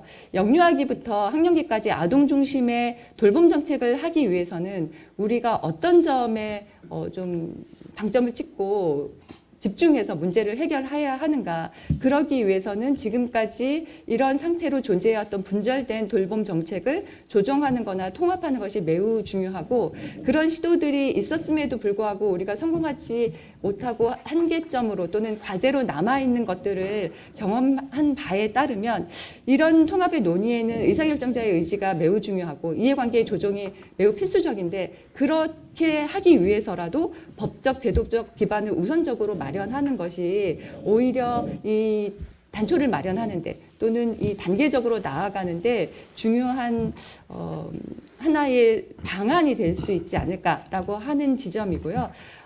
앞으로도 당장 이 문제가 해결되지는 않겠지만 새로운 정부에서도 이 문제에 대해서 지속적으로 관심을 가지고, 이게 장기화되면 될수록 해결하기 더 어렵고 아동의 삶의 초기부터 나타나는 삶의 질의 격차가 더 커질 수 있고, 이것은 아동 인구가 감소하고 있는 이 시점에서 전체적인 재구조화나 조정과 통합을 논의하지 않으면 점점 더 해결하기 어려운 문제가 될 것이다라는 우려를 담으면서 결론을 마무리하도록 하겠습니다. 감사합니다. 네, 진미정 교수님 감사합니다. 현장 참여가 적어서 편집 시 마음을 담아서 박수 효과를 부탁을 드리겠습니다. 뭐 오늘 그 해외 사례를 보니까 부처 통합이 답인 것 같아요. 근데 이제 남북 통일만큼 부처 통합이 어렵다고 하기 때문에 이렇게 단계별 접근이나 통합 여건 조성하는 것들에 이제 말씀을 많이 해주셨습니다. 네, 그러면 마지막 발표입니다. 아마 뭐 K학년제 그러면 처음 들어보신 분들도 계실 텐데, 이게 1997년 대통령 자문기구 교육개혁위원회에서부터 이제 논의된 25년 전부터 논의는 있었다라고 합니다. 근데 이제 한 번도 이제 들어보지 못하신 분들도 있고, 이때쯤은 이제 분위기가 성숙되지 않았을까 이렇게 생각을 해서 이제 발표를 하게 되는데, 정영모 교수님께서 K학년제 도입의 쟁점과 전망을 주제로 또 발표를 해주시겠습니다. 큰 박수로 맞아주시기 바랍니다. 네, 안녕하세요. 극동대학교 정영모 교수입니다. 좀 다소 좀 무겁고 어려운 주제일 수도 있을 것 같습니다. 좀 낯설기도 하고요. 근데 아까 우리 좌장 교수님께서 이야기해 주신 대로 K학년제는 97년부터 지속적으로 논의해왔던 주제 중에 하나입니다. 여러분한테 좀 익숙하게 좀 다가오시는 거는 유보 통합에 대한 논의라든지 만 5세 의무교육과정 운영이라든지 이런 내용들로 많이 좀 익숙하실 것 같습니다. 그리고 일부 언론에서는 유아학교 뭐 이런 식으로 좀 발표된 적도 있습니다. 그런 내용들을 좀 포괄하는 것이고요. 우리 개념적인 측면에서 볼 때도 우리 위원회에서 상당히 좀 많은 검토가 있었습니다.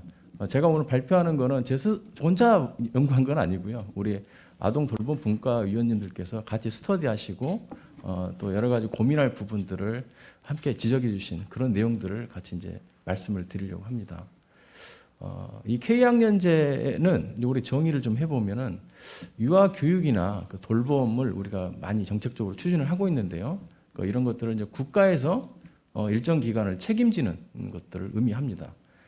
그래서 이제 무엇을 하려고 하는 것이냐 하면 모든 아동들이 공정한 출발점을 갖고 건강하게 자랄 수 있도록 우리 어른들이 제도를 좀 만들어주자, 그런 의미를 담고 있습니다.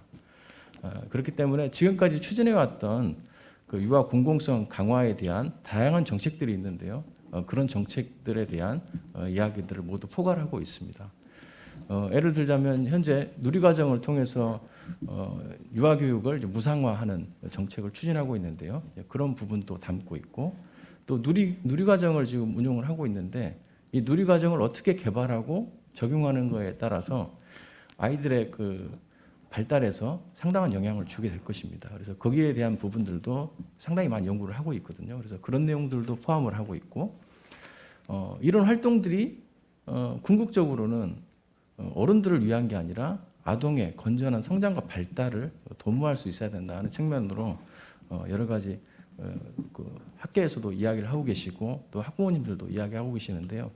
그런 부분들을 같이 함께 이제 검토한다는 그 의미를 담고 있다고 보시면 될 것 같습니다. 우리가 이제 처음에 저희도 분과위원회에서 토의를 할 때 K학년제 이야기하니까 그래요. 그럼 개념은 좀 어느 정도 알 것 같습니다 했는데 이야기를 하다 보니까요. 각각 이 추상적인 개념에 대해서 서로 다르게 이야기하고 있는 부분들도 있었습니다. 그러니까 안다고 생각하지만 서로 다르게 개념을 좀 이해하고 있는 것이죠. 그리고 또 두 번째로 우리가 느꼈던 건 뭐냐면 K학년제를 도입한다고 하면 어떻게 하는 거지? 이렇게 먼저 떠올렸거든요.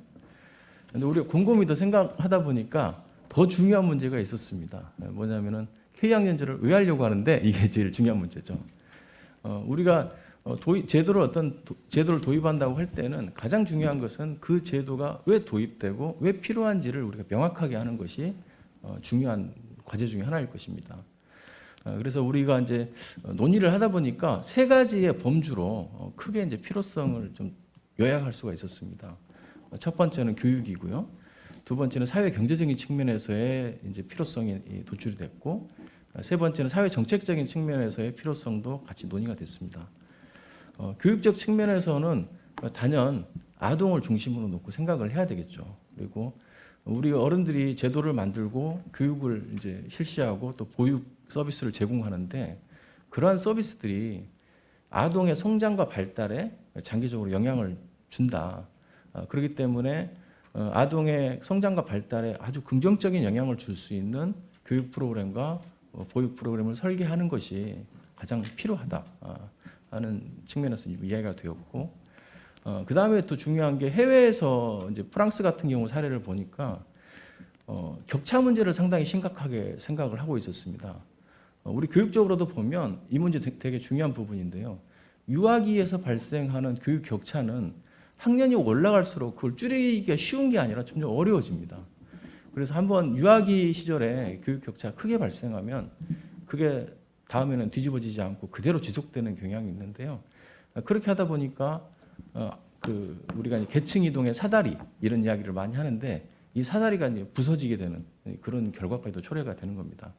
그래서 이제 K학년제를 운영을 하면서 이런 부분들을 우리 어른들이 최소화될 수 있도록 지원해야 되지 않겠느냐, 그런 이야기가 좀 이루어져 있습니다. 그리고 이제 사회 경제적인 측면에서 보면은 당연히 이제 우리 가정 내에서 아이들을 돌보는 게 상당히 많기 때문에 이 문제가 좀 이해가 되는 겁니다. 자녀 교육비나 양육비 이런 것들이 굉장히 부담이 되는 상황이고 이런 것들로 인해서 출산을 기피하게 되는 이런 현상이 점점 심화되고 있다는 겁니다. 그리고 이게는 짐작이 아니라 우리가 다양한 연구를 통해서 조사를 해보니까 데이터로도 검증이 되고 있는 그런 상황입니다. 그리고 두 번째로는 영유아기에 이제 교육에 대한 투자, 그다음에 보육에 대한 투자 이런 것들이 잘 이루어지면 나중에 이제 경제적인 파급 효과가 상당히 크다는 그런 이야기들도 같이 모아지게 되었습니다. 그리고 정책적으로 보면 현재 우리가 이제 유치원 기관이나 어린이집 이 기관에서 근무하고 계시는 분들이나 또 원장님들 상당히 많으신데요. 공이 다 느끼고 계실 겁니다. 왜냐하면 현재 이원화된 체제, 그러니까 교육부 체제로 운영하는 유치원, 그다음에 어린이집 같은 경우는 보건복지부에서 운영하시는데 표준 유아 교육비 자체도 보면 설정되어 있는 것 같지만 구멍이 많습니다. 그래서 기관별로 지원되는 금액들도 다른 그런 상황이 펼쳐지고 있고 또 기관별로 보면 시설이라든지 그다음에 교사에 대한 근무 여건이라든지 이런 것들도 상당히 차이를 보이면서 모든 아이가 똑같은 교육을 받는 게 아니라 어느 유아교육기관에 갔느냐에 따라서 상당히 다른 서비스를 받게 되는 그런 구조적인 문제가 있었습니다. 그래서 이런 문제를 해소해서 궁극적으로는 아이들이 올바르고 좋은 교육을 받을 수 있고 또 돌봄 서비스를 통해서 보호받을 수 있도록 우리가 체계를 만들어야 되겠다. 그런 측면에서 이제 우리가 필요성을 같이 한번 논의하게 되었습니다. 그리고 K학년제 도입에 대한 부분을 아까 이제 97년부터 논의가 되었었다고 말씀을 드렸는데요. 다소 의무교육과 무상교육에 대한 프레임이 혼재되어서 나타나는 그런 특성들이 있었습니다. 다만 어떤 일부에 대한 일정한 흐름들이 있는데요. 처음에는 유아교육에 대한 체계성을 많이 갖추고 질 높은 유아교육을 해야 되겠다. 그런 측면에서 논의가 많이 되었고요. 실질적으로 그걸 위해서 많은 연구도 이루어졌고 제도적 장치도 만들어졌습니다. 그런데 추진을 하다 보니까 사실은 유아교육 시설이 많이 부족했죠. 초기에는. 그러다 보니까는 사립기관에 많이 의존하게 됐고 또 어떻게 하다 보니까 우리가 또 이원화된 유치원과 어린이집으로 이원화된 정책을 쭉 추진해 오면서 좀 혼재되기도 했습니다. 그런데 이제 그런 시간을 다 거친 다음에 우리가 최소한 그 무상교육만은 추진하자 그런 이야기가 됐었고요. 만 5세부터 추진하다가 3세까지 점점 이렇게 확대하는 무상교육 정책을 폈습니다.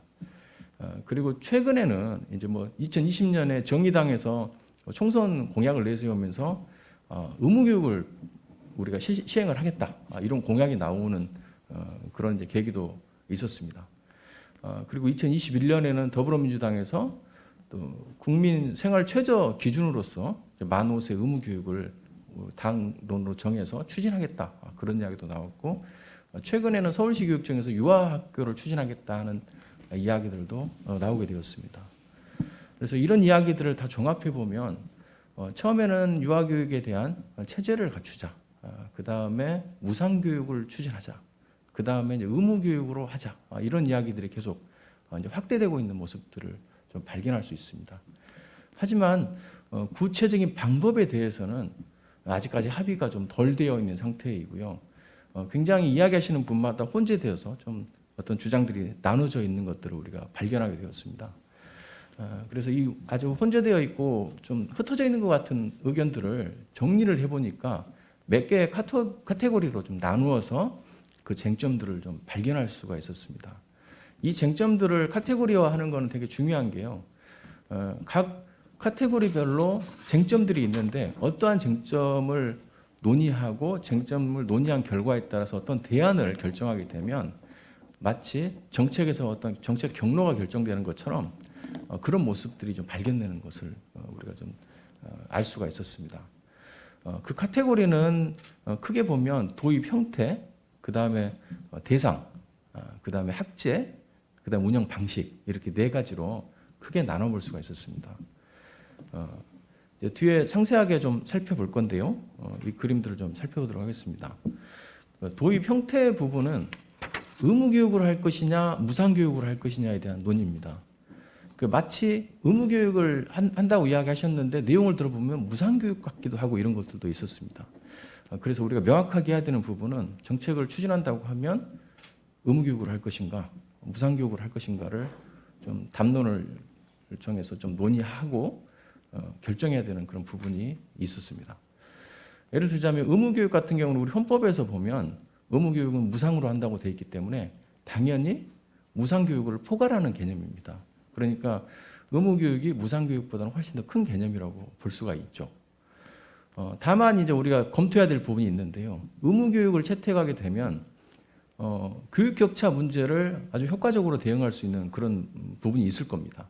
왜냐하면 국가에서 정한 교육과정을 누구나 다 똑같이 받아야 되는 그런 상황이 되기 때문에 지금까지 다양한 우리 유아교육기관에서 교육이 굉장히 다양하게 이루어졌지 않습니까? 영어 유치원부터 시작해서 아주 기본적인 교육과정을 운영하는 유치원까지 다양했었는데 그런 부분들을 상당히 해소할 수 있는 부분이 있습니다.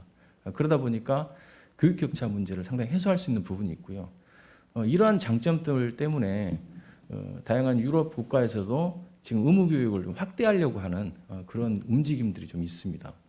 가까운 일본에서도 유아 의무교육을 어떻게 도입할 것인가에 대한 논의가 상당히 이루어졌었고요. 그런 걸 보면은 이 부분에 대한 메리트가 상당히 크다고 볼 수가 있습니다. 다만 이제 의무교육을 하다 보니까 아이들을 취약시키지 않았을 경우에 발생하는 여러 가지 문제점들을 어떻게 극복할 것인가에 대한 문제점들이 있습니다. 그래서 부모의 권리를 일부 제한하는 문제가 있어서 이거를 잘 극복해야 되는 문제가 있습니다. 다만 이제 의무라고 하는 게요. 우리 헌법에서도 보면 근로의 의무처럼 국가의 의무를 더 강조하고 또 이렇게 보는 부분도 있습니다. 그러니까 교육에 대해서도 의무라고 했을 때는 그런 부분을 적용해야 되지 않겠느냐 하는 생각도 좀 들어갑니다. 다만 이제 무상교육으로 채택하는 경우에 여러 가지 장점이 있을 수도 있습니다.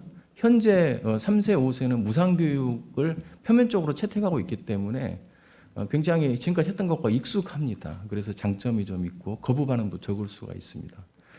다만 이제 무상으로만 했을 경우에는 보호자들이 유아교육기관을 선택할 수 있기 때문에 질 높은 유아교육기관에 더 몰릴 수 있는 아이들이 더 몰릴 수 있는 문제점이 있고 교육 격차를 효과적으로 해소하는데 어떻게 할 수 있겠느냐는 그런 부분들이 좀 고민이 되는 지점입니다.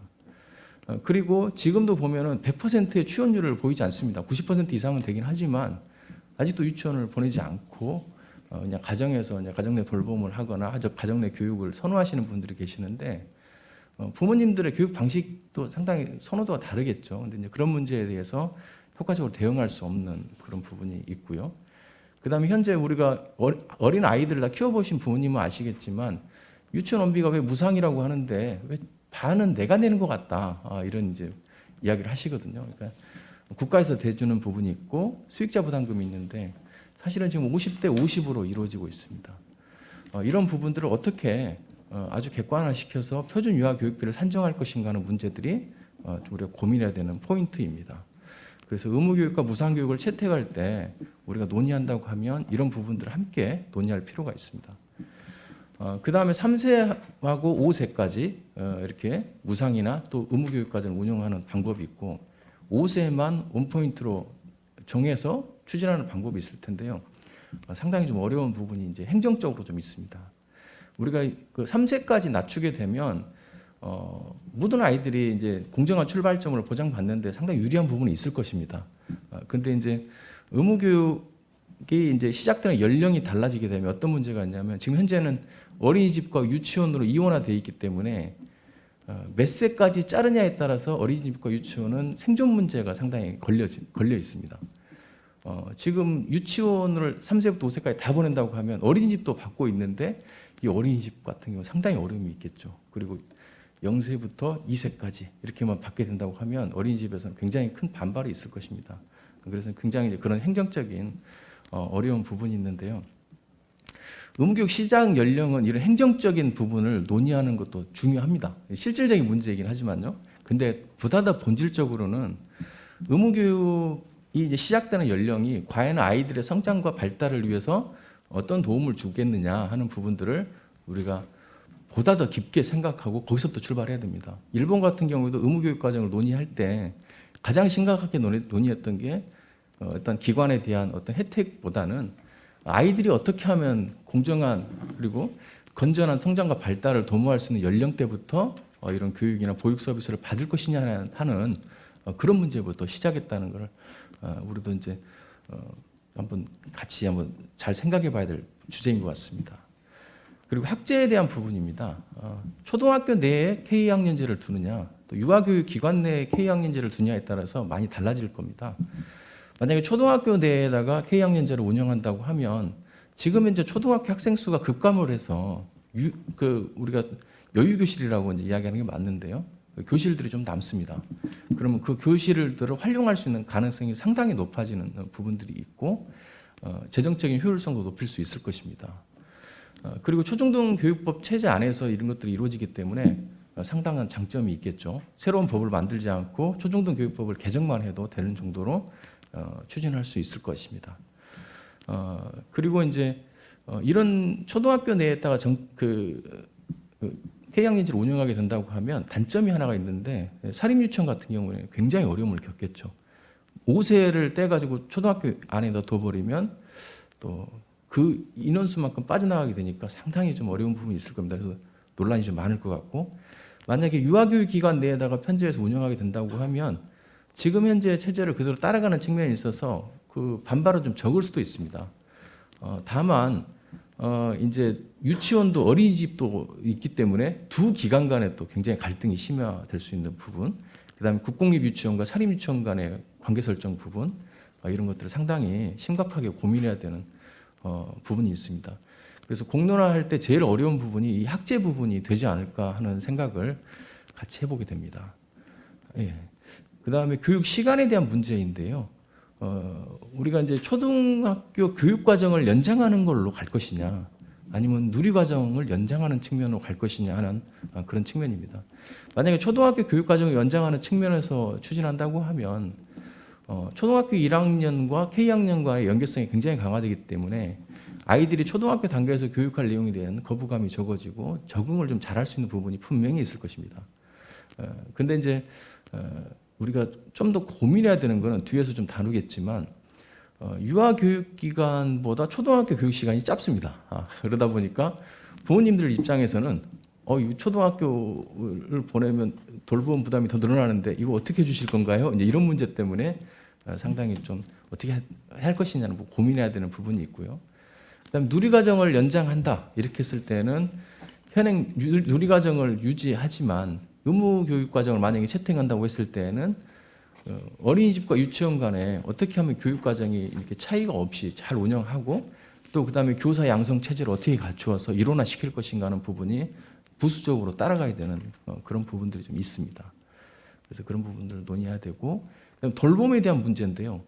상당히 이제 우리가 K학년제 운영하면 교육에 대한 것만 생각할 수가 있는데 부수적으로 돌봄에 대한 부분도 따라가기 때문에 이런 문제가 생깁니다.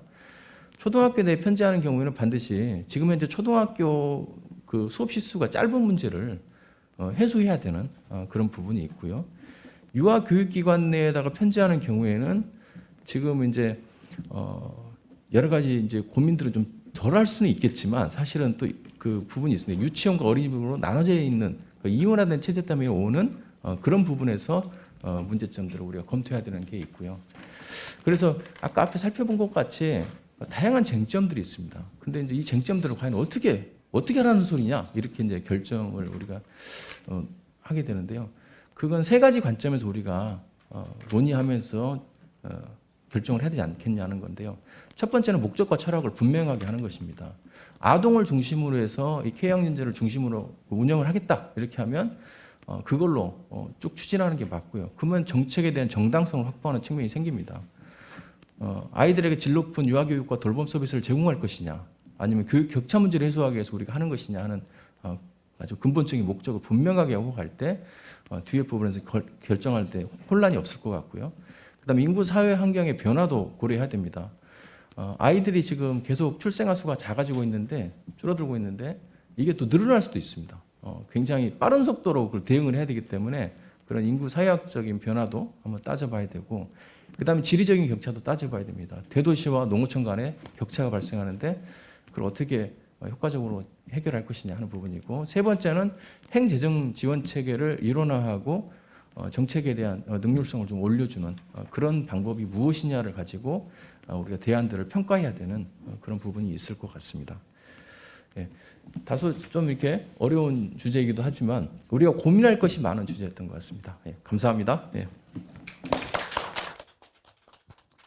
네, 정현모 교수님 감사합니다. 아주 단순하게 얘기한 만 5세 의무 교육이라고 생각할 수 있는 K학년제가 교육 격차를 해소할 수 있는 굉장히 중요한 의미 있는 방안이긴 하지만 다양한 조합이 가능하고 또 뭐 굉장히 단순하지 않다라는 것을 확인할 수 있었습니다. 이상으로 세 분의 발표를 모두 들었습니다. 감사드립니다. 지금부터는 토론자분들의 의견을 듣는 시간을 갖도록 하겠습니다. 1대1로 이제 토론하는 것이 아니라 포괄적으로 이제 토론을 해주시게 돼서 아마 토론자분들께서 굉장히 힘드시지 않았을까 이렇게 생각이 됩니다. 그리고 오늘 행사는 굉장히 대단한 행사입니다. 소관부처 세 곳에서 모두 참석을 해주셨습니다. 이게 저고위의 역량인지 부처의 관심인지는 잘 모르겠지만 이렇게 부처가 모두 참석해 주셔서 너무 감사드립니다. 먼저 현장에서 토론을 먼저 진행하고요. 그 다음에는 영상으로 이어서 토론을 진행하도록 하겠습니다. 그럼 먼저 서울신학대학교의 백선희 교수님께서 이제 토론해 주시겠는데 토론 시간이 이제 길지 않은 관계로 한 6분, 7분 내로 이렇게 해주시기를 부탁드리겠습니다. 백선희 교수님 토론해 주실 때 큰 박수로 환영해 주시기 바랍니다. 네, 안녕하세요. 서울신학대학교 백선희입니다. 이 아동 돌봄의 공공성이라고 하면은 여전히 공공성을 주제로 논의를 하느냐라고 생각하시는 분도 계시겠지만은 사실 우리가 코로나 팬데믹을 겪으면서 아동 돌봄 정책이 많이 발전되어 왔다라고 하나 여전히 돌봄과 교육에 많은 어려움이 있었고 여전히 갈 길이 멀다라고 하는 것을 모두가 느끼셨을 걸로 생각이 듭니다.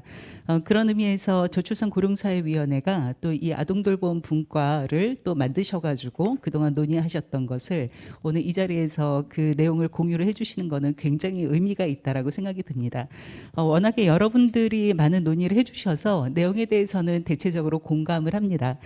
이 내용들을 이제 시작으로 해서 보다 더 많은 토론이 이어져야 될 것이라고 생각이 들기 때문에요.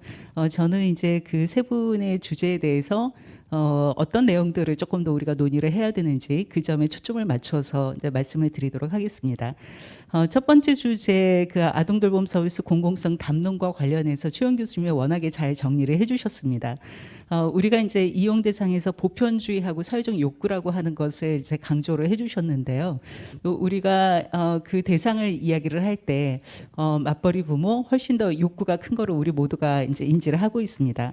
그리고 이제 그것을 기본 보육하고 또 연장 보육 시간을 개념하고 잘 연관을 지어서 설명을 해주셨습니다. 근데 요즘 이제 코로나 팬데믹을 경험하면서 느끼는 것이 이제 기존의 그 돌봄 정책에서 이 돌봄의 질이라고 하는 것을 어떻게 또 담보를 해내야 될 것인가, 그리고 이제 코로나 상황에서 긴급성이라고 하는 것이 있었는데 사실은 이 긴급성에 대해서는 조금 대응을 하지 못한 측면이 있고 이제 여전히 과제로 남아 있습니다. 그래서 우리가 이용 대상을 이야기를 할 때는 그동안의 그 양적 보편주의를 이야기를 했다라고 하면은 이제는 질적 보편주의라든지 긴급성에 대해서 어떻게 대응을 해야 될지 그런 논의가 더 확대되면 좋을 것 같습니다. 유아기 교육의 강화에 대해서는 모두가 다 공감을 하는 문제이고요. 여러 가지 방법이 있습니다. 프리-K 학년제 도입과 또 유보통합 논의도 또 활발하게 진행 중인데요.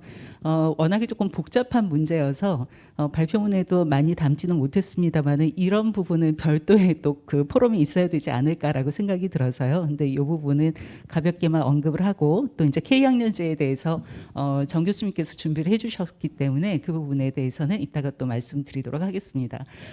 재원과 관련해서도 굉장히 중요한 문제인데요.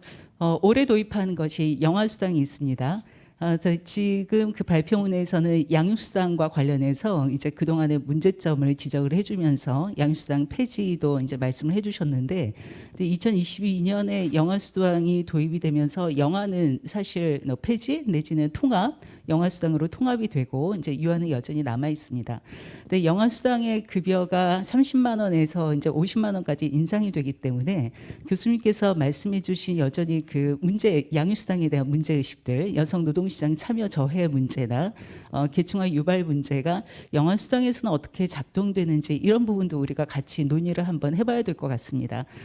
영아돌봄의 형평성이라고 하는 것도 굉장히 중요하고 또 영아돌봄의 사회적 욕구를 어떻게 측정할 확충할 것인가, 영아수당의 도입이 영아돌봄의 형평성이나 사회적 욕구를 더 충족시키는 방향으로 나아갈 수 있는 방법은 무엇인지가 궁금합니다.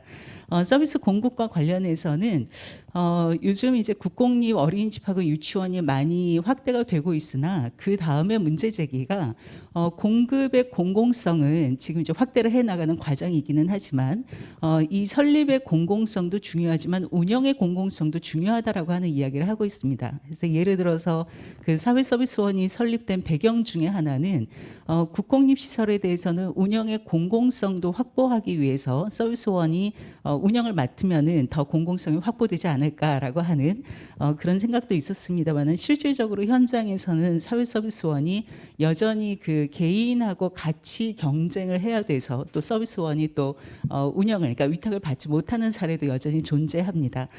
그래서 이 운영의 공공성 이 부분은 국공립뿐만이 아니라 근데 민간에서도 운영의 공공성을 어떻게 확보할 것인지 그 시스템을 마련하는 것이 굉장히 급한 사항이 아닌가라고 생각이 듭니다. 이주제 그 아동돌봄 정책 조정 및 통합기구 네 굉장히 좀 어려운 과제입니다. 여러 가지 그 단계적으로 제시를 해주셨는데요. 그 이제 최종적인 일안하고 이안을 보면은 일안은 독일 안이 되는 것 같아요. 이를테면은 보건복지부 내지는 좀 유사한 신생부서인데 독일이 가족노인 여성 청소년부로 되어 있고 또 이제 다른 나라도 뭐 가족지역사회부, 아동지역사회부 이런 타이틀을 갖고 있는 곳에서 통합적으로 운영하는 곳이 있습니다. 이제 그 안으로 부처를 통합하는 것이 좋은지 아니면은 두 번째 안은 프랑스, 스웨덴이나 영국 사례라고 말씀을 해주셨는데 교육부 통합 아닌 것 같습니다. 이 1, 2안만 제시를 해주셨지만은 3안도 존재를 하죠. 이를테면 프랑스는 이제 연령별 이원화로 영이세는 복지부 쪽에서 그리고 3호세는 교육부가 하고 또 일본은 우리나라하고 비슷한 시스템을 갖고 있습니다. 그래서 정부 부처 논의를 할 때는 말씀해주신 1, 2안뿐만이 아니라 다른 부분도 같이 논의를 하는 것이 좀 그 비교해서 우리가 좋은 정책 방안을 선택할 수 있는 길이라고 생각이 들고요. 1안과 2안의 장점이 굉장히 많이 있습니다만은 현실적으로 우리나라가 이제 지방자치도 하고 있지만은 교육자치도 하고 있기 때문에 교육자치, 지방자치를 이렇게 병행하는 국가에서는 이 부분이 현실적으로 통합 가능한가? 그것이 중앙부처 차원에서든 아니면은 지방행정 차원에서든 통합 가능한가가 굉장히 어려운 숙제인 것 같습니다. 혹시 이제 그 우리가 양쪽의 그 지방자치를 하고 있는 상황에서 이 부분의 현실 가능성 어떻게 교육자치와 지방자치가 있는 상황에서 통합이 가능할지 혹시 그 부가적인 아이디어가 있으면 이제 말씀을 해주시기 바랍니다. K학년제 도입의 그 쟁점 배경에 대해서 너무도 잘 정리를 해주셨습니다. 그래서 이렇게 그 여러 가지 그 모델을 전체적인 프레임을 보여주셨는데 사람들이 보기에는 이제 앞부분에 있는 게 K학년제로 생각을 할 것 같아요. 그리고 이제 두 번째 이를테면은 유아교육 중심이고 3호세하고 뭐 누리 연장이고 하는 거는 K학년제가 아니라고도 생각을 할 수도 있을 것 같습니다. 또 중요한 거는 여기서는 만 5세이든 만 3, 4, 5세이든 의무교육을 한번 해보자라고 하는 것이 이제 포커스인 것 같고요. 실제로 이제 유엔의 SDG에서도 최소한 취약전 1년에 대해서는 의무교육을 해야 된다라고 하는 것을 강조를 하고 있기 때문에요. 우리가 최소한 그 취약전 1년의 의무교육에 초점을 두고 그것의 형식이 K학년이든 아니면은 다른 형태이든 말씀하신 대로 모든 아동들의 공정한 출발점을 보장하는 제도에 대해서 조금 더 심도 있는 논의가 이어졌으면 하는 바람입니다. 예, 이상으로 마치겠습니다. 감사합니다.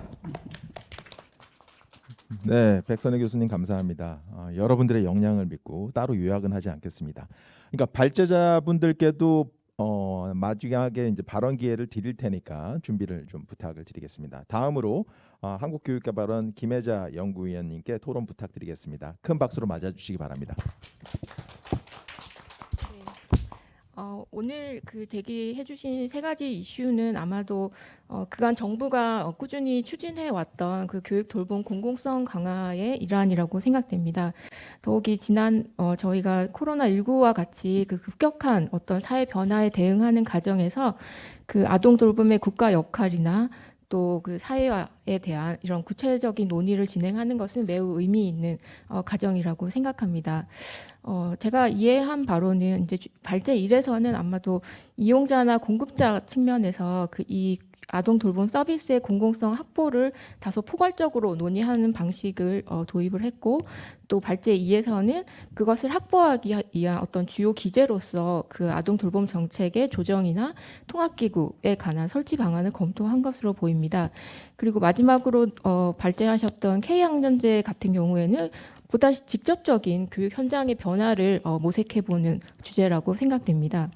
우선 첫 번째 발제와 관련해서는 그 연장 보육을 돌봄 욕구 중심으로 재편할 수 있는지에 대한 가능성을 검토하고 있습니다. 저는 기본적으로 이 아동의 성장이나 발달을 위해서 지속적으로 충족되어야 하는 그 기본 욕구를 기본 욕구를 토대로 이해해 보면 이 돌봄이라고 하는 것은 아마도 아주 기본적인 권리와 밀접한 관련이 있다고 생각합니다. 따라서 교육과 돌봄이 구분될 수 없다라는 관점에 동의하는데요. 이러한 측면에서 재원과 관련된 쟁점으로 연계해 보면 이 양육수당의 부정적 효과 제거를 위해서 이제 양육수당의 폐지의 필요성 또는 그 연장보육 서비스 이용자 부담을 통한 형평성 확보를 제안하고 있습니다. 이러한 제안은 아마도 다소 제 입장에서는 과감한 수준의 변화를 시도하는 것으로 보여집니다.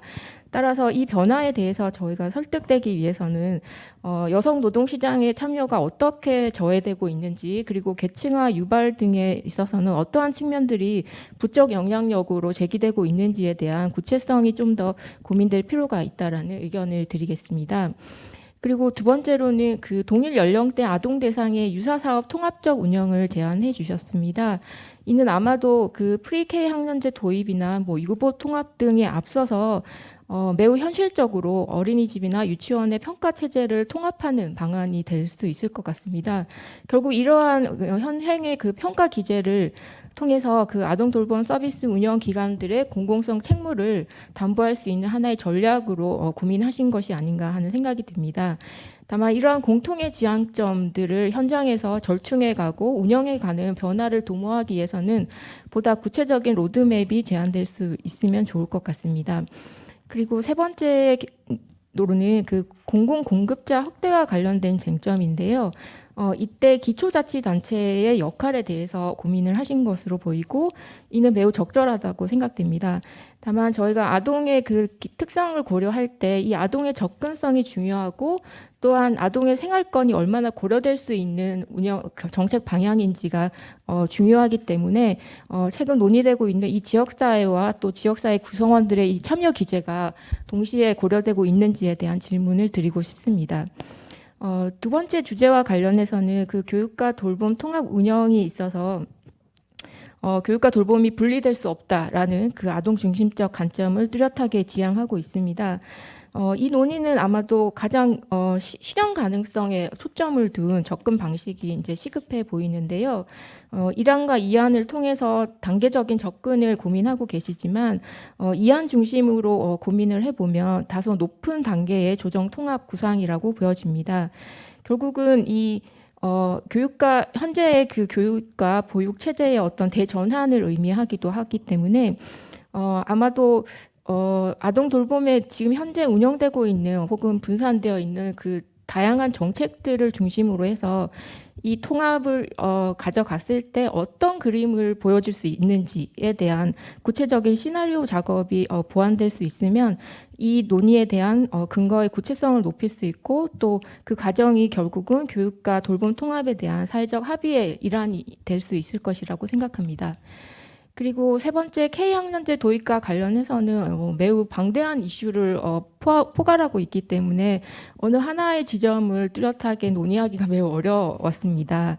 그만큼 중요한 이슈이기도 한데요. 결국에는 이 K학년제 도입에서 핵심 변수가 무엇일까라는 이제 고민을 하게 됐고요. 결국은 연령이나 운영의 방식이나 형태 등이 되게 분절적으로 고민될 수 없기도 하고 또 하나의 변화에 따라서 매우 동시적인 변화가 수반될 수밖에 없을 것입니다. 따라서 지금 4가지 카테고리의 각각의 가능성을 검토하고 계신데 이 가능성들이 소위 2x2 조합으로 해서 다양한 큐브로 블럭의 모습을 구현해 보면 그 각 쟁점별로 하위 수준들에서 어떤 가능성들이 논의될 수 있고 그 변화가 결국에는 그 아이들의 교육 공공성, 돌봄 공공성에 어떤 변화를 가져올 수 있을지에 대한 구체적인 그림을 제시해 주시면 좋을 것 같습니다. 이상입니다. 네, 김혜자 박사님 감사합니다. 한 줄로 이렇게 표현된 질문 하나하나가 굉장히 긴 논의가 필요하지 않을까 이렇게 생각이 됩니다. 지금부터는 아동 돌봄 관련 정책을 실행하고 있는 관련 부처들의 이제 토론이 이어지겠습니다. 현장에 계신 분부터 먼저 하고 그 다음에 이제 영상으로 만나보도록 하겠습니다. 먼저 보건복지부 인구정책총괄과의 김충한 과장님께서 토론 말씀해 주시겠습니다. 큰 박수로 맞아주시기 바랍니다. 네, 복지부 인구정책 총괄과장입니다. 저는 토론문을 미리 제출을 못해서 제가 따로 준비한 걸로 읽겠습니다. 지금까지 한 저출산 고령사회 기본계획을 4번째 정부에서 수립을 해왔는데요. 그동안 이제 여러 가지 정책을 통해서 돌봄 부담도 경감하고 보육 서비스는 지속적으로 확대해 온 것 같습니다. 이런 환경을 통해서 출산율을 회복하는 데는 우리가 실패했지만 어쨌든 자라는 아이들이 공적인 돌봄 서비스를 받을 수 있는 그런 환경을 마련했다고 생각하고요. 지금은 그래서 한 90% 가까운 아동들이 이제 공적인 돌봄 서비스를 받고 있다고 평가하고 있습니다. 그런데 이제 잘 아신 것처럼 계속 지금 문제점이나 한계가 있는데 발제에서 말씀하신 것처럼 유치원과 어린이집 간의 그 서비스 질의 편차, 교사 처우라든가 서비스 내용이라든가 지원 수준의 차이도 있고 또 무상 제공으로 인해서 수요와 공급이 정확히 연결되지 못하는 좀 수요가 과장된 그런 측면도 있고요.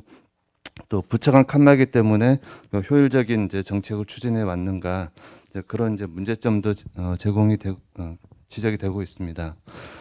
그래서 이런 이제 문제점들을 해결을 앞으로 해 나가기 위해서 이제 이런 자리가 마련된 것으로 이해를 하는데요. 어쨌든 이 문제에 대해서 정부랑 전문가 또 부모 또 서비스 제공 기관들이 함께 머리를 맞대고 좀 해결책을 찾아가는 과정이 필요하다고 생각합니다. 단순히 기구나 부처 통합이 이제 중요한 게 아니라 이런 이제 질적인 문제, 교육 공간의 문제 이런 것들을 하나하나 서로 맞춰가는 이제 그런 작업이 필요해 보이고요. 그다음에 이용자 수요와 서비스 간의 관계에 대해서 처음에 이제 발제를 해주셨는데 지금 제공되는 서비스가 돌봄 욕구의 정도와 관계없이 동일한 서비스를 제공하고 있다. 그에 따른 문제점이 있다는 것에 대해서는 일정 정도는 이제 공감을 하고요. 다만 이용자 부담 부과를 할 때 어떤 효과를 얻을 수 있는지 또 부모들이 또 정서적으로 이해를 할 수 있을지 그런 것들을 면밀하게 좀 살펴봐야 할 것 같고요. 그리고 지금 민간 시장 돌봄의 민간 시장을 이용하고 있는 부모들을 다시 좀 공적 영역으로 끌고 들어올 수 있는 그런 효과는 어떻게 될 것인지 좀 면밀한 검토가 필요해 보입니다. 그리고 지금 공공 서비스가 좀 많이 확대가 되어 왔는데 돌봄 시간의 문제에서도 이제 문제들이 많이 지적되고 있는 게 보육 시설마다 돌봄 시간이 다 다른데 어느 정도 이게 표준화될 필요 있는 것 같고요. 그리고 이제 출근 시간이라든가 주말이라든가 야간 방학 이런 이제 틈새 돌봄이 또 앞으로 계속 보강될 필요가 있다고 생각합니다. 새로운 정부 공약에서도 초등 돌봄 교실을 밤 8시까지 확대한 것으로 되어 있는데요. 앞으로 학교라든가 마을에서 이런 이제 돌봄 시간도 많이 이제 늘어나고 다양화될 것으로 이제 기대를 하고 있습니다. 또 거버넌스에 대해서 좀 지적을 해주셨는데요. 중앙부처야 이제 어떤 식의 정리가 되든 해외 사례 참고해서 또 우리나라 실정에 맞게 하면 되는데 중요한 것은 지방인 것 같습니다. 지자체에 중앙부처 이런 이제 조정들이 지자체에서 그를 이제 온전히 이제 수행할 수 있도록 그런 통합적 여건을 이제 만들어 주는 게 중요하고 중앙은 그것을 잘 가이드 해줘야 될 것 같고요. 특히 지금 학교 돌봄터라는 모델을 좀 해봤는데 그게 이제 교육자치와 지방자치가 좀 적절히 결합을 해서 이제 돌봄을 했으면 했던 건데 사실 현장에서 그런 것들이 좀 원활하지 않았거든요. 그래서 이제 그런 것들을 좀 그런 이제 경험들을 감안해서 앞으로 좀 이런 걸 추진했으면 좋겠고 특정 부처의 뭐 통합 그런 건 나중에 검토하면 되겠지만 일단은 이런 돌봄 기본법 이 자체가 정말 중요한 것 같습니다. 우리들의 근거를 가지고 일을 해야 되는데 지금까지 그런 게 좀 부족했다는 생각이 들고요. 그다음에 K 학년제에 대해서 좀 마지막으로 좀 말씀드리면 이게 아마 스웨덴에서 그 프리스쿨 클래스로 해서 이제 뭐 의무 교육은 아니지만 사실상 이렇게 뭐 하다가 그냥 거의 모든 아동이 이용하는 그런 형태로 진행이 돼 왔던 건데 앞으로 좀 유보 통합 논의도 한다고 하니까 연계해서 좀 논의가 될 것으로 이제 생각은 하고요. 필요하면 이제 시범 사업 형태로 좀 해보고 자연스럽게 확대해 나가는 그런 것도 방법인 것 같습니다. 근데 좀 감안해야 될 게 그저께 중앙일보인가 그래서 칼럼을 하나 봤는데요. 큰일 났다 초1이다 그런 칼럼을 봤는데 사실 부모의 돌봄은 초등학교부터 악몽이 시작되는데 아이들이 이제 12시 한시면 집에 오니까요. 근데 이게 K 학년제가 되면서 그런 악몽을 좀 1년 더 당기는 그런 상황은 생기지 않도록 설계를 할 때 잘 좀 추진해 나가야 될 것 같은 생각이 듭니다. 이상 마치겠습니다. 네, 김충환 과장님 감사합니다. 뭐 여러 가지 이제 얘기를 해주셨는데 저희가 이제 하다 보면 아이들을 돌봄의 대상으로만 생각하는 경우들이 있습니다. 돌봄의 대상이기도 하지만 어떻게 보면 돌봄의 주체이기도 하기 때문에 시간이 많이 무작정 늘어나는 것보다는 아이들이 행복한 돌봄을 받을 수 있게 하는 것들이 굉장히 중요하지 않을까 이런 또 생각을 해보게 됩니다. 네, 그러면 이제 영상으로 이어서 진행하도록 하겠습니다. 교육부 온종일 돌봄 체계 현장 지원단 마소정 부단장님께서 토론을 해주시겠습니다. 큰 박수로 맞아주시기 바랍니다. 네, 교육부 온종일 돌봄 체계 현장 지원단 부단장 마소정입니다. 네, 아시는 것처럼 이제 돌봄 윤리이론에 따르면 돌봄의 필요는 의존과 취약성이라는 인간의 근원적 특성에서 비롯되고 또 돌봄 윤리를 비롯해 돌봄 사회와 돌봄 민주주의 그리고 돌봄 국가대에 관한 다양한 논의는 돌봄에 대한 사회적 책임 강화, 돌봄 정책을 통해 제도화될 필요성을 계속해서 강조하고 있습니다. 우리나라는 핵가족화, 여성 경제활동 증가 등으로 양육 환경이 빠르게 변하면서 초등돌봄 사회적 욕구가 증가했고 또 코로나 팬데믹 이후에 그 중요성이 더욱 부각되었습니다. 이제 지금 본부처 차원에서 정책적 노력을 기울이고 있는 과제인데 초등돌봄 정책은 주요 사회 서비스 정책인 동시에 또 아동의 삶과 성장을 위한 교육 정책으로서 그 중요성과 필요성이 확대되고 있다고 생각이 됩니다. 오늘 저출산 고령사회위원회에서 아동 돌봄의 공공성 강화를 위한 정책 방향을 주제로 이제 포럼 개최해 주신 것을 그런 의미에서 굉장히 뜻깊게 생각하고요. 또 함께 논의할 수 있어서 굉장히 감사드립니다. 간단하게 이제 초등돌봄 정책의 성과 한계를 제가 이제 제 업무 범위 안에서 말씀을 드리면 아시는 것처럼 이제 국가 책임을 강화하고 또 중앙 지방 간 학교 마을 간 협력을 바탕으로 저희가 지역사회 빈틈없는 돌봄체를 구현하는 방향으로 이제 추진을 해왔는데요. 이러한 노력의 성과로 관계부처 그다음에 지자체 교육청 학교 마을의 다양한 이제 노력으로 그간 이제 33만 명이었던 초등 돌봄 공급 규모가 21년 44.3만 명으로 확대되고 또 코로나19 상황에서도 안정적으로 돌봄을 운영해왔다고 생각이 됩니다. 그리고 제도 개선과 또 새로운 사업이 시작되었고 또 학부모 입장에서는 원스톱 서비스가 개선이 되어서 어떤 이런 가시적인 성과들을 저희가 낼 수 있었던 것으로 생각이 됩니다. 그렇지만 오늘 이제 발제해 주신 교수님들 그리고 여러 토론자께서 지적을 해주셨지만 저희 업무를 담당하는 곳에서도 생각한데 어떤 보편적 돌봄 수요를 충족할 정도의 돌봄 시설이 확대가 되었는지 그리고 서비스가 그만큼 내실화되었는지 그리고 많은 노력을 기울였지만 지역사회 중심의 돌봄 체계의 구축 등이 이루어졌는지 이런 부분들은 아직 논의할 부분도 많고 해야 할 일도 많다고 생각이 됩니다. 그런 의미에서 이제 보편적 초등돌봄 구현을 위한 논의가 이루어져야 되고 또 관련 법률이 제정되고 그를 위한 또 자원 투입 등이 많이 더 확대가 되어야 한다고 생각을 하고요. 또 돌봄 수요와 공급이 과학적으로 매칭될 수 있는 어떤 방안들, 그다음에 돌봄 인력의 처우라든지 공간 프로그램 대한 등에 대한 어떤 공통 기준이 마련돼야 하는 부분, 지역 중심의 거버넌스 구축을 위한 지방의 권한, 책무가 명확화되고 또 재정 배분 등이 되어야 하는 부분들이 사회적 논의를 거쳐서 결정되고 또 합리적인 방안들이 마련되고 실행되어야 한다고 생각이 듭니다. 오늘 발표해 주신 그 발제 내용들을 잘 들었고요. 오늘 그 말씀들은 보다 더 근본적이고 또 그런 물음들을 저에게 또 제기해 주시고 또 그런 것들을 고민할 수 있는 계기였다고 생각이 듭니다. 최영 교수님께서 말씀해 주신 이제 지방정부 책임성 강화를 위한 재정분권 문제, 그다음에 형평성 확보 차원에서 이용료 부담을 어떻게 할 것인지, 그리고 공공의 공급자를 확대하는 문제 등이 굉장히 중요하고 계속적으로 논의가 되어야 한다고 생각하고요. 또 우리 진미정 교수님께서 이제 말씀 주셨지만 근본적으로 이제 전문 인력 양성 체계, 그다음에 처우에 관한 부분도 저는 결국 같은 부분이라고 생각하는데요. 그다음에 통합 재정과 예산 구조를 확립하는 문제들, 그다음에 중앙과 지방 정부의 역할을 구조화하고 하는 문제들, 그런 부분들이 이제 더 선행 과제로서 더 깊이 논의가 돼야 된다고 생각하고요. 정영명 교수님께서 주신 말씀, 이제 K학년제 목적과 철학을 분명히 해야 한다는 그 말씀이 참 의미가 깊다고 생각이 되고, 또 그런 근본적인 물음을 하시면서도 어떤 현실적인 제약 상황들이 있기 때문에 그런 것들을 균형 있게 조금 고려해야 한다라는 저는 그렇게 이제 받아들여졌습니다. 그래서 보다 더 근본적인 고민과 그런 논의들이 더 많이 되어야 한다고 생각합니다.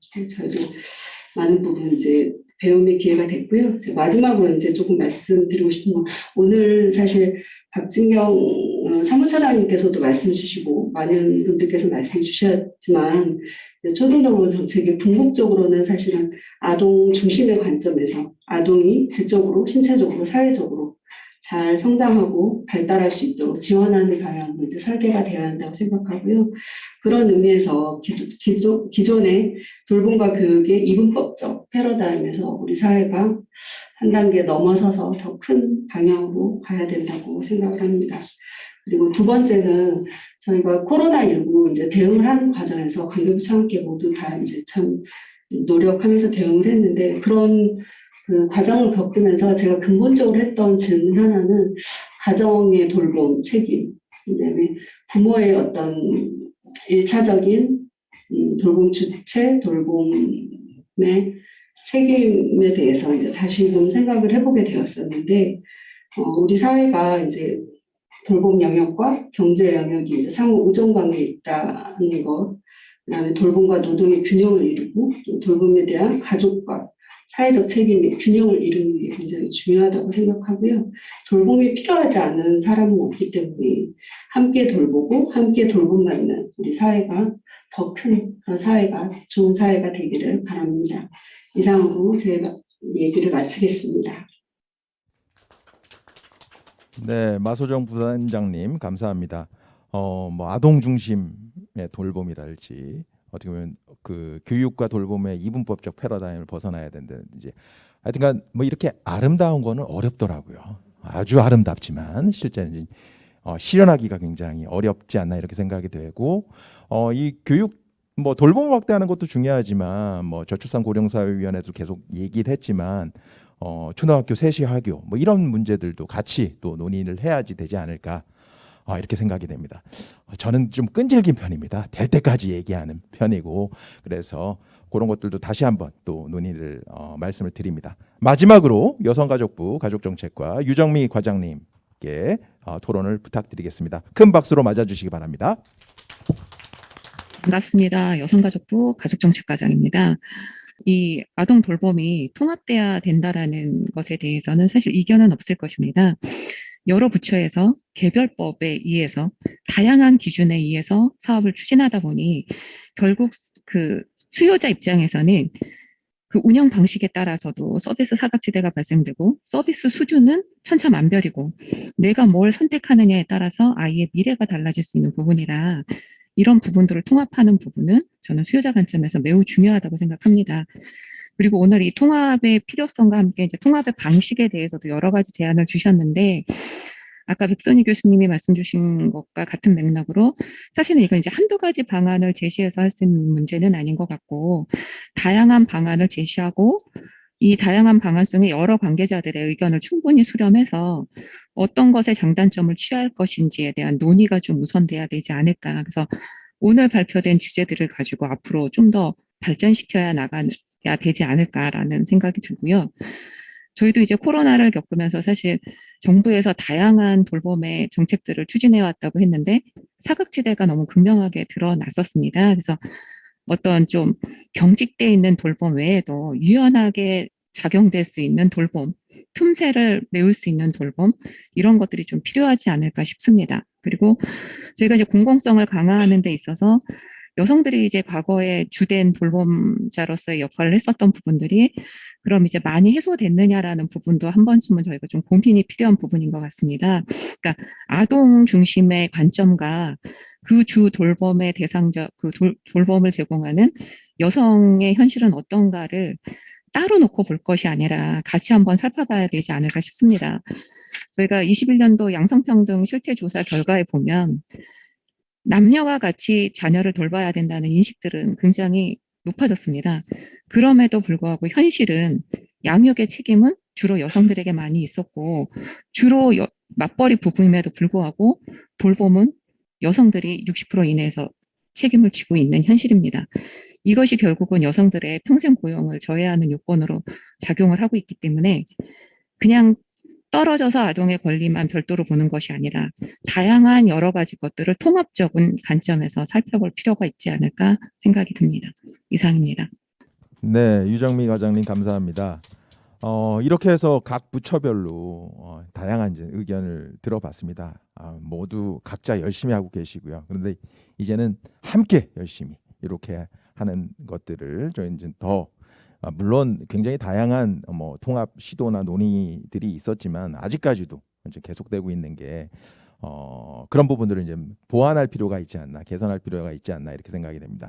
그러면 이제 다음 이 토론을 저희가 들었기 때문에 이 토론 내용에 대해서 발제하신 세 분께서 뭔가 그 의견이나 생각이나 이런 것들을 좀 나눠주시면 좋을 것 같습니다. 이번에는 순서를 좀 바꿔서 정영모 교수님부터 먼저 듣고 그 다음에 진미정 교수님, 마지막으로 최영 교수님 순서로 이렇게 들어보겠습니다. 네, 정영모 교수님께 먼저 부탁을 드리겠습니다. 네, 말씀드리겠습니다. 토론자분들께서 정말 꼼꼼하게 봐주시고 좋은 의견들을 많이 주신 것 같습니다. 특히나 K학년제 도입 관련해서는 저희도 의무교육 쪽에 조금 더 관심을 갖고 있습니다. 그래서 백선희 교수님께서도 지적해 주셨지만 무상교육만 가지고는 우리 이제 지금 현재 발생하고 있는 교육 격차라든지 시설 간의 격차까지 다 포함하는 겁니다. 그런 부분을 효율적으로 해결하기 어렵기 때문에 의무교육을 좀 전제하고 있는 것이고요. 아까 그림으로 좀 보여드린 부분이 있습니다. 네 가지 쟁점이 각각 따로따로 있는 것처럼 보일 수도 있는데 따로따로가 아닙니다. 아까 지적하신 것처럼 네 개는 한 세트고요. 각각의 대안들 중에 하나를 결정하게 되면 그 결정한 내용들을 연결해 보면 K학년제의 정의가 굉장히 다양하게 나올 수가 있습니다. 아까 정의를 할 때 우리가 위원님들도 굉장히 어려움을 겪었다고 말씀드렸던 것이 아는 것 같지만 이야기하는 게 서로 달랐는데요. 그런 부분이었습니다. 어떤 대안을 마음속에 선택하고 이야기하시냐에 따라서 이야기하는 게 달랐기 때문에 저희가 말씀드리고 싶은 거는 그런 쟁점들에 대한 사회적 합의가 지금 이제 공론화돼야 되는 시점인 것 같고 그게 공론화되면 아이들의 건강한 성장과 발달을 우리 지원하기 위한 교육과 돌봄 체계를 우리가 만들어 가야 된다. 그런 측면으로 같이 한번 고민해 봤으면 좋겠다는 생각을 가집니다. 감사합니다. 네, 감사합니다. 그러면 진미정 교수님 또 부탁드리겠습니다. 토론자들께서 좋은 의견들을 많이 주시고 또 저희가 생각했던 것, 같이 고민했던 것 또는 이제 미처 생각하지 못했던 것들도 같이 많이 지적을 해주셨습니다. 사실 이 발표문을 또는 이제 발표 자료를 보시면 아시겠지만 저희가 제목을 정할 때부터 되게 조심스럽고 사실 살짝 소심한 제목을 달아서 발표를 하였습니다. 저희는 이게 정부 부처 조직을 어떻게 당장 개편해야 된다 이런 말씀을 드리고 싶은 것이 아니라 1단계, 2단계의 단계적 전략에서 더 중요한 건 사실 1단계, 첫 번째 단계에서 해야 되는 일들이 더 중요하다고 생각을 했거든요. 그게 잘 갖춰지면 사실 2단계로 나아가는 데는 말씀하신 것처럼 더 다양한 옵션이 있을 수 있고 또 그 다양한 옵션들 중에 우리한테 가장 맞고 효율적인 그런 것들을 이제 이제 선택할 수 있을 거라고 생각하는데 그 전 단계에서 해야 되는 일들, 특히 이제 공통적으로 말씀하셨던 것이 중앙 정부와 지방 정부의 이런 역할 분담이나 이런 실행을 어떻게 할 것인가, 그것도 굉장히 중요한 문제인 것 같습니다.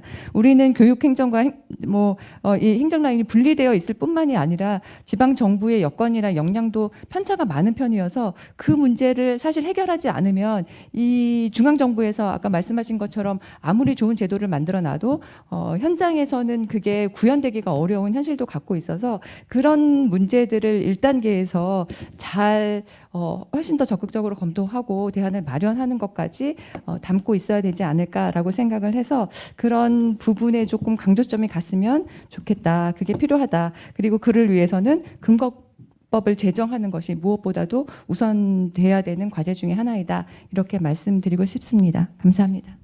네, 신미정 교수님 감사합니다. 최영 교수님 마지막으로 의견 부탁드리겠습니다. 마지막이라서 논의를 다 통합 정리해야 되나 뭐 이런 그 사회자님께서 해주실 것 같고요. 이거 뭐 여러 복잡한 논의들이 다 섞여 있는데 이걸 어떻게 하면 조금 클리어하게 정리할 수 있을까 이런 고민을 좀 해봤는데 제 나름대로 정리한 내용은 이겁니다. 기존에 우리가 만들어놓던 시스템을 좀 생각을 해보면 예를 들면 초등학교가 있고요, 의무교육. 그다음에 그 밑에 교육을 하지 않는 아동들을 대상으로 해서 보육 서비스가 생겨났죠. 그러니까 그 맞벌이 가구 같은 경우는 돌봄 욕구가 커지니까. 그리고 초등학교 교육 시스템 밑에는 초등 저학년은 아이들이 빨리 끝나니까 그 이후에 마찬가지로 똑같은 형태의 보육 시스템과 유사한 형태의 돌봄 시스템이 들어가야 되는 거가 되는 거고요. 자, 이게 흔히 만들어놓은 유럽식 구조였던 것 같습니다. 근데 그 과정에서 그러면은 최근에 이제 3, 5세 유아들에 대한 교육적 요소의 필요성이 많이 강조되다 보니 그러면 기존에 만들었던 돌봄 시스템 내에 교육적 요소를 어떻게 가미를 할 건지에 대한 고민이 있었던 것 같고요. 제일 처음 시작한 게 그러면은 초등학교 시스템을 조금 당겨갖고 좀 일찍 시작해보자. 그게 5세나 6세의 의무교육 형태가 되는 거고 그걸 좀 더 프랑스 같이 내리면 3세에서 5세까지 가는 거고요. 그러면 기존에 있던 돌봄 시스템은 앞에 교육 시스템이 들어오니까 역할을 축소를 해야 되는 방과후 돌봄 시스템 형태가 되는 거죠. 그러면 초등학교에 있는 시스템이 5세, 그다음에 3세, 4세, 3세 이렇게 이제 확대되는 형태로 가게 되는 겁니다. 그런데 이제 국가의 상황에 따라서 예를 들면 프랑스는 0, 1, 2세는 그대로 그냥 복집에서 왔고 나머지 방과후 돌봄 이나 이런 부분들은 교육부에서 만든다든지 그 교육적 요소랑 3, 5세는 교육부에서 만든다든지 뭐 이런 식의 이제 통합은 사실 뒤에 논의가 돼야 되지 않을까 싶고 목적을 좀 명확했으면 좋겠다. 그러면 우리나라 시스템 내에서 이걸 갖다가 비슷한 형태로 어떻게 구조할 수 있는 고민이 해야 되지 않을까라는 생각이 좀 들었던 거고요. 사실은 이제 뭐 비슷한 얘기를 예를 들면 이제 지금 돌봄 같은 경우에 어느 부처에서 담당할래? 그걸 똑같이 이제 적용할 수 있을 것 같거든요. 논의 구조 자체를. 예를 들면 지금 초등학교 방과후 돌봄을 교육부에서 할래? 복지부에서 할래? 아니면 지자체에서 할래? 이 논의가 5세의 의무교육이 들어오든 아니면 3, 4, 5세의 의무교육이 들어오면 똑같은 방과후 돌봄의 논의가 같이 들어가게 되는 거거든요. 근데 그게 이제 외국하고 달리 우리나라 시스템 내에서 외국은 예를 들면 중앙정부보다는 지방정부 차원에서 교육이랑 그다음에 돌봄이 통합되어 있기 때문에 사실은 그 시스템을 이제 구조화하더라도 결국은 지자체에서 어떻게 그 안의 내용들만 조정하면 될지에 관한 문제인 반면에 저희는 아예 분리가 되어 있는 상황. 교육자치랑 아까 백선희 교수님 말씀하셨듯이 그다음에 교육자치랑 그다음에 지방자치랑 분리되어 있는 상황이기도 하고 중앙정부 중심의 행정 시스템이 강화되어 있는 상황이고 지방정부 영향이 없고 뭐 이런 이제 그러한 환경 내에서 그러면 비슷하지만 어떻게 역할 부담을 할지에 대한 고민을 해보면 되지 않을까. 거기에서 이제 뭐 예를 들면 지자체에서 지금 학교에 들어가서 같이 해보자든지 통합 방안들이 나왔던 것 같아요. 근데 고민을 해보면 그게 만약에 그럼 3, 4, 5세 혹은 5세의 의무교육 시스템이나 3, 4, 5세 의무교육 시스템이 들어가면 나머지 부분에 대한 것들을 어떻게 구조하고 그걸 누가 할 건지에 대한 고민이 똑같이 나타날 것 같고 그 고민을 하면 되지 않을까라는 생각이 드는 거거든요. 저 같은 경우에는. 그러면 논의가 좀 명확해지지 않을까 이런 고민을 해봤습니다. 근데 그 과정에서 아까 그 박사님 질의하신 내용 중에 지금 우리나라 보육 시스템 무상 보육 시스템 전 세계에 없는 시스템이 들어와 있는데 어떻게 보면 거의 없는 그 시스템 내에서 어쨌든 지금 만들어 놓은 거는 연장 보육이랑 기본 보육으로 구분을 해놨으니 만약에 교육 시스템을 넣는다면은 기본 보육 시스템을 교육 쪽에다가 어떻게 가미할 수 있지 않을까. 그러면 그 부분은 아동의 권리 측면에서 무상으로도 충분히 가능할 수, 혹은 나중에 의무교육으로도 넘어가지 않을까 이렇게 이제 상상을 해볼 수 있을 것 같고요. 대신에 방과 후 돌봄 부분은 그 밑에 이제 연장 보육하고 사실 유사한 형태이기 때문에 지금은 누구나 다 이용할 수 있는, 물론 제한이 조금 있긴 하지만 누구나 다 이용할 수 있는데 욕구가 없는 분들보다는 욕구가 있는 분들 중심으로 재편을 한다면 마찬가지로 방금 지금 초등 돌봄 교실의 형태랑 유사한 형태로 가야 되지 않을까, 뭐 이런 이제 고민들을 하게 되는 과정에서 논의점들을 적어놓은 것 같습니다. 그래서 K학년제도 마찬가지인 것 같고요. K학년제도 사실 의무교육을 도입을 하면 그 이후에 방과 후 돌봄 체계를 누가 할 건지, 교육부에서 같이 묶어서 할 건지, 아니면 지자체에서 할 건지, 아니면 복지부에서 할 건지 이렇게 드린 거고요. 그다음에 만약에 그걸 갖다 3세까지 내리면 그 밑에 나머지 부분의 부분을 누가 할 건지, 뭐 이런 것들이. 그다음에 그러면 0, 1, 2세는 그럼 또 누가 할 건지, 0, 1, 2세도 교육 시스템을 도입할 건지, 교육 시스템을 도입한다면 몇 시간을 할 건지, 무상으로 할 건지, 뭐 이런 고민들이 있는 거죠. 그래서 그게 이제 지금 따로 띄어갖고 막 얘기를 하다 보니까 너무 복잡해지고 막 어디부터 어떻게 써야 될지 모르겠다 이런 생각이 들긴 하지만, 뭐 제 나름대로 제 머릿속에서 얘기를 해보면 아마 그러한 논의를 기반으로 두고 좀 고민을 해보면 조금 정리가 되지 않을까 이런 생각을 해봤습니다. 이게 답이 될 수 있지는 않고 제가 좀 무식하게 제 머릿속에서 그냥 상상한 것들을 고민했고, 앞에 적어놓은 내용들 아마 그러한 부분에 기반해서 정리를 나름대로 해보려고 했던 것 같아요. 그래서 그런 측면에서 좀 이해를 해주시면 어떨까라는 생각이 듭니다. 네, 최용 교수님 감사합니다. 이래서 최용 교수님을 마지막에 부탁을 드렸습니다. 지금까지 돌봄과 관련된 수많은 토론이 진행됐습니다. 저도 뭐 발표, 토론, 좌장으로 이제 참여했고 부처에서도 다양한 시도를 했습니다. 그렇지만 체감적 변화는 크지 않았던 것 같습니다. 그래서 저희가 지치지 않는 게 훨씬 더 중요하다라고 생각합니다. 옳은 방향이라면 언젠가는 변할 거라고 생각이 되고요. 그런 희망으로 다시 한번 주장한다라고 이렇게 생각해 주시면 좋을 것 같습니다. 에릭 홉스봄의 표현대로 세상은 저절로 좋아지지 않기 때문에 우리의 주장이 계속되어야 한다라고 이렇게 생각이 됩니다. 시간 관계상 이상으로 마무리하도록 하겠습니다. 이렇게 준비를 해주신 박진경 사무처장님 이하 저고위 관계자 여러분들, 그리고 발표해주신 3분, 그리고 토론해주신 5분, 그리고 현장에서 또 온라인으로 참여해주신 모든 분들께 진심으로 감사드립니다.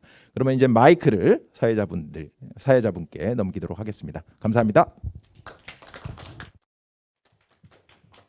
네, 오늘 포럼을 진행해주신 정익준 교수님, 발제자와 토론자분들께 다시 한번 감사드립니다. 그리고 오늘 의미 있는 시간을 끝까지 함께해 주신 모든 분들께 감사드립니다. 마지막으로 큰 박수 부탁드리겠습니다.